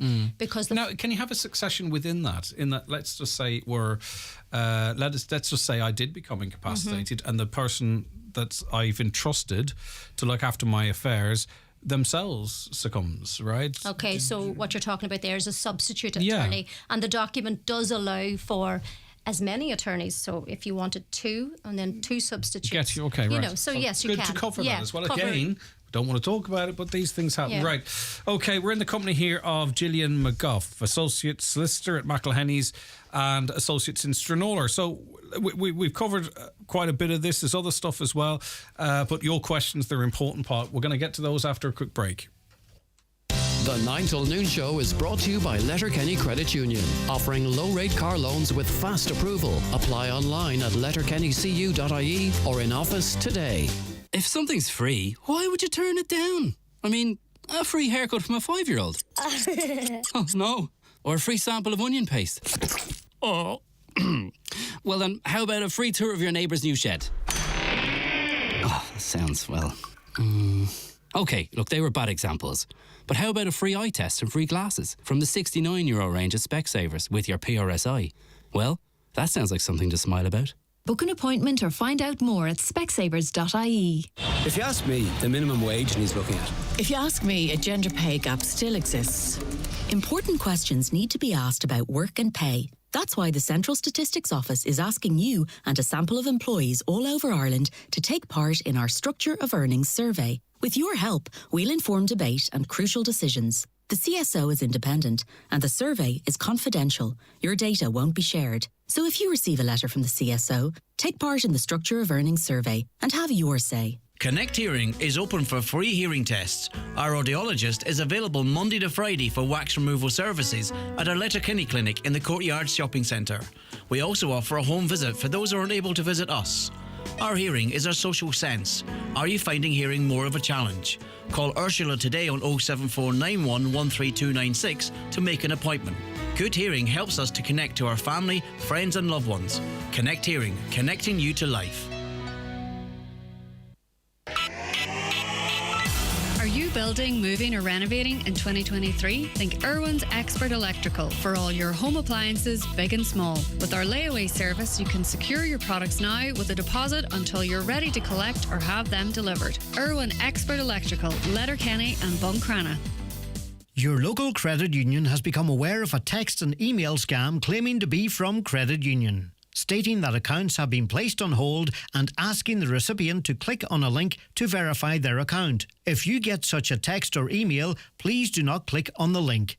Similarly, if you receive a phone call requesting your credit union details or suggesting your account has been scammed, please do not engage and hang up immediately. If you are in any doubt about any message you receive in relation to your credit union account, please contact your local credit union directly. Highland Radio weather updates with Ireland West Airport. Fancy a European city break this summer? Discover the beautiful cities of Barcelona, Cologne and Milan with Ryanair. 6 flights a week for summer 2023. Ireland West Airport. Don't just take off, take it easy. Okay, rather cloudy with scattered outbreaks of rain and drizzle. Relatively mild for the time of year. Temperatures 11 to 13 degrees and breezy too. Right, we are in the company of Gillian McGough, Associate Solicitor at McElhenney's and Associate Stranola. So before we get into some questions, maybe the default position when people ask questions, and I'm not saying it was mine, was that we're talking about a married couple. Mm-hmm. Right? So does any of what we've talked about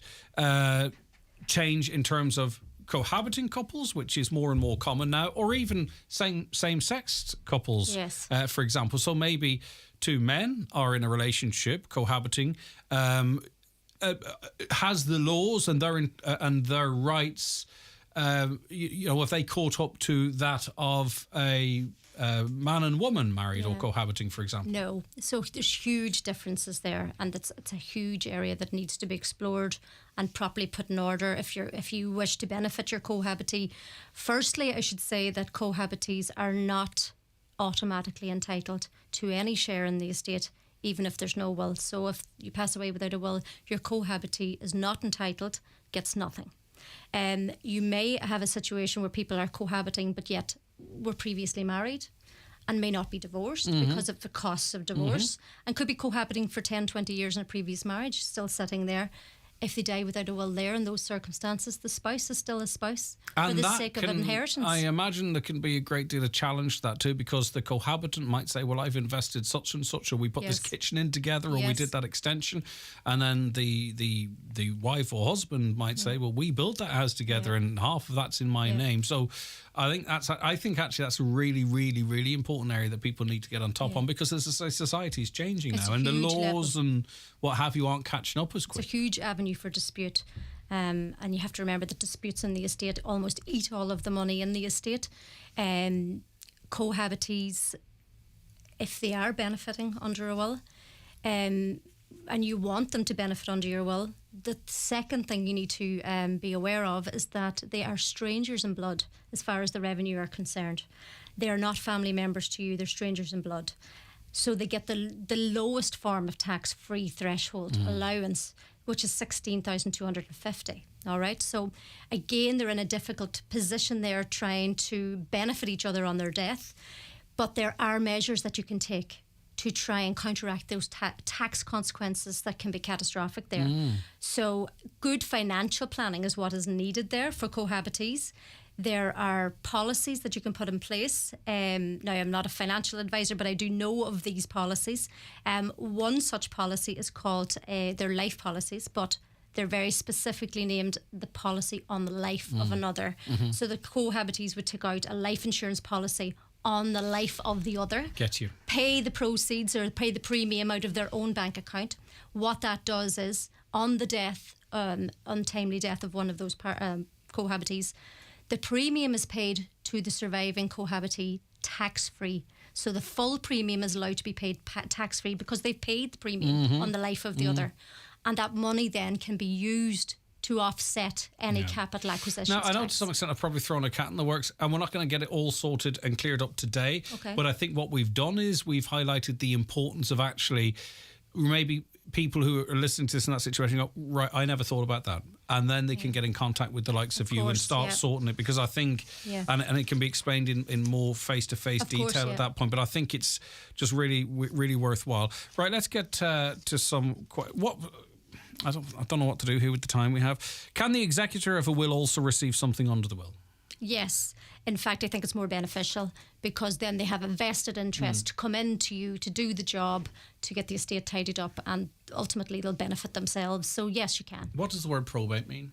Probate is the process of administering the estate after the person has died. So lots of questions we get about, the will's been in probate for 1 year, 2 years, 3 years. Yeah. What's going on there? Can that be? It can't be fast-tracked as such, can it? Fast-tracked, it depends how efficiently worked at the file the probate is, but what I will say is the executors are allowed 12 months, which is called an executor's year, to gather in the assets and the liabilities and to determine what's in the estate.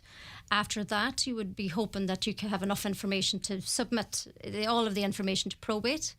Your hands are then tied to some extent when you do submit it to probate. The current waiting time for a grant to be returned is 20 weeks. So you've already nearly 18 months, there gathered up. And then after that, when your grant is returned, you can then begin to call in all the assets, the monies in bank accounts, life policies, change the property ownership. So in all, Greg, it's very hard to put a time frame on it, but allow up to 2 years. Up to 2 years, 18 to 24 months, actively being worked on. My mum's getting a little bit forgetful. Can she do an enduring power of attorney now? That depends on the level, I suppose, of forgetfulness. And who judges that? Is it a doctor? It's a GP, yes. So that's the first protocol is the GP for these EPAs. They have to confirm that the individual has the capacity and the understanding and the knowledge to understand the document they're signing at the moment. So if that level of forgetfulness is something in the lines of Alzheimer's dementia, then it's too late. And as we say, it's too late when it's too late. These documents need to be put in place when you're well and, and you're full of your health. Exactly. We're not going to be able to get to an answer to this as such. Is it possible to discuss the rules and laws around inheritance in Ireland? I live in the north, but I have a property in Donegal, but I want to leave it to a niece in Donegal. Now, is that particularly complicated? As I say, I don't think I'm going to be able to get through it now, but it's doable. It's doable. The best practice, and we always tell people, is you do a will in the jurisdiction in which you own the asset. So that person needs to come out here and make a will in this jurisdiction, which deals specifically with the asset in the Republic of Ireland only. So that's what that... We made a will as a couple, but we've got separate bank accounts as well as separate credit union accounts. We have 2 children, which everything will be divided between equally. Would we be better putting those accounts into one joint account? Handier, but is it needed? Well, what the joint accounts do, what joint assets do, they automatically pass to the survivor. So it takes those assets out of the need for a grant of probate to be extracted. It automatically passes to the survivor. So yes, it is beneficial. I feel it's very beneficial. Is it possible to add an adult child onto the deeds of their house while they're still alive? Yes, it is. Yes, that's a voluntary transfer again. So it's obviously a parent considering transferring the asset. Yes, you can. Is there a tax implication for that? There may well be, but that would depend on the value of the house. Well, come here. Listen, it's been really, really interesting, and we kind of only scratched the surface. So we'll have to do it again, I think. And we've done a lot of the groundwork, so we can maybe even just get straight into other stuff. Gillian, anyone with any further questions can contact Gillian McGough, Associate Solicitor at McElhenny's and Associates Stranola, or any solicitor. Can I just mention, Greg, that if anyone is interested in our estate planning service, we have a brochure uploaded onto our website on McElhennyAssociates.com. There's also a will instruction sheet, which is a very good start point for anyone considering making a will. I would just advise log on, fill out the sheet, drop us a line. And in 3 or 4 words, what's your view on people going online and doing wills themselves? No, it's a no. Homemade wills, solicitors don't like homemade wills. They are particularly difficult to get through the probate office unless you know what you're doing I wouldn't advise on homemade wills. Gillian, have a lovely day. Thank you for your time. Thank you, Greg. All right, Thank that's you. where we have to leave it. Back with you tomorrow morning at 9. Any comments and queries we didn't get to, we'll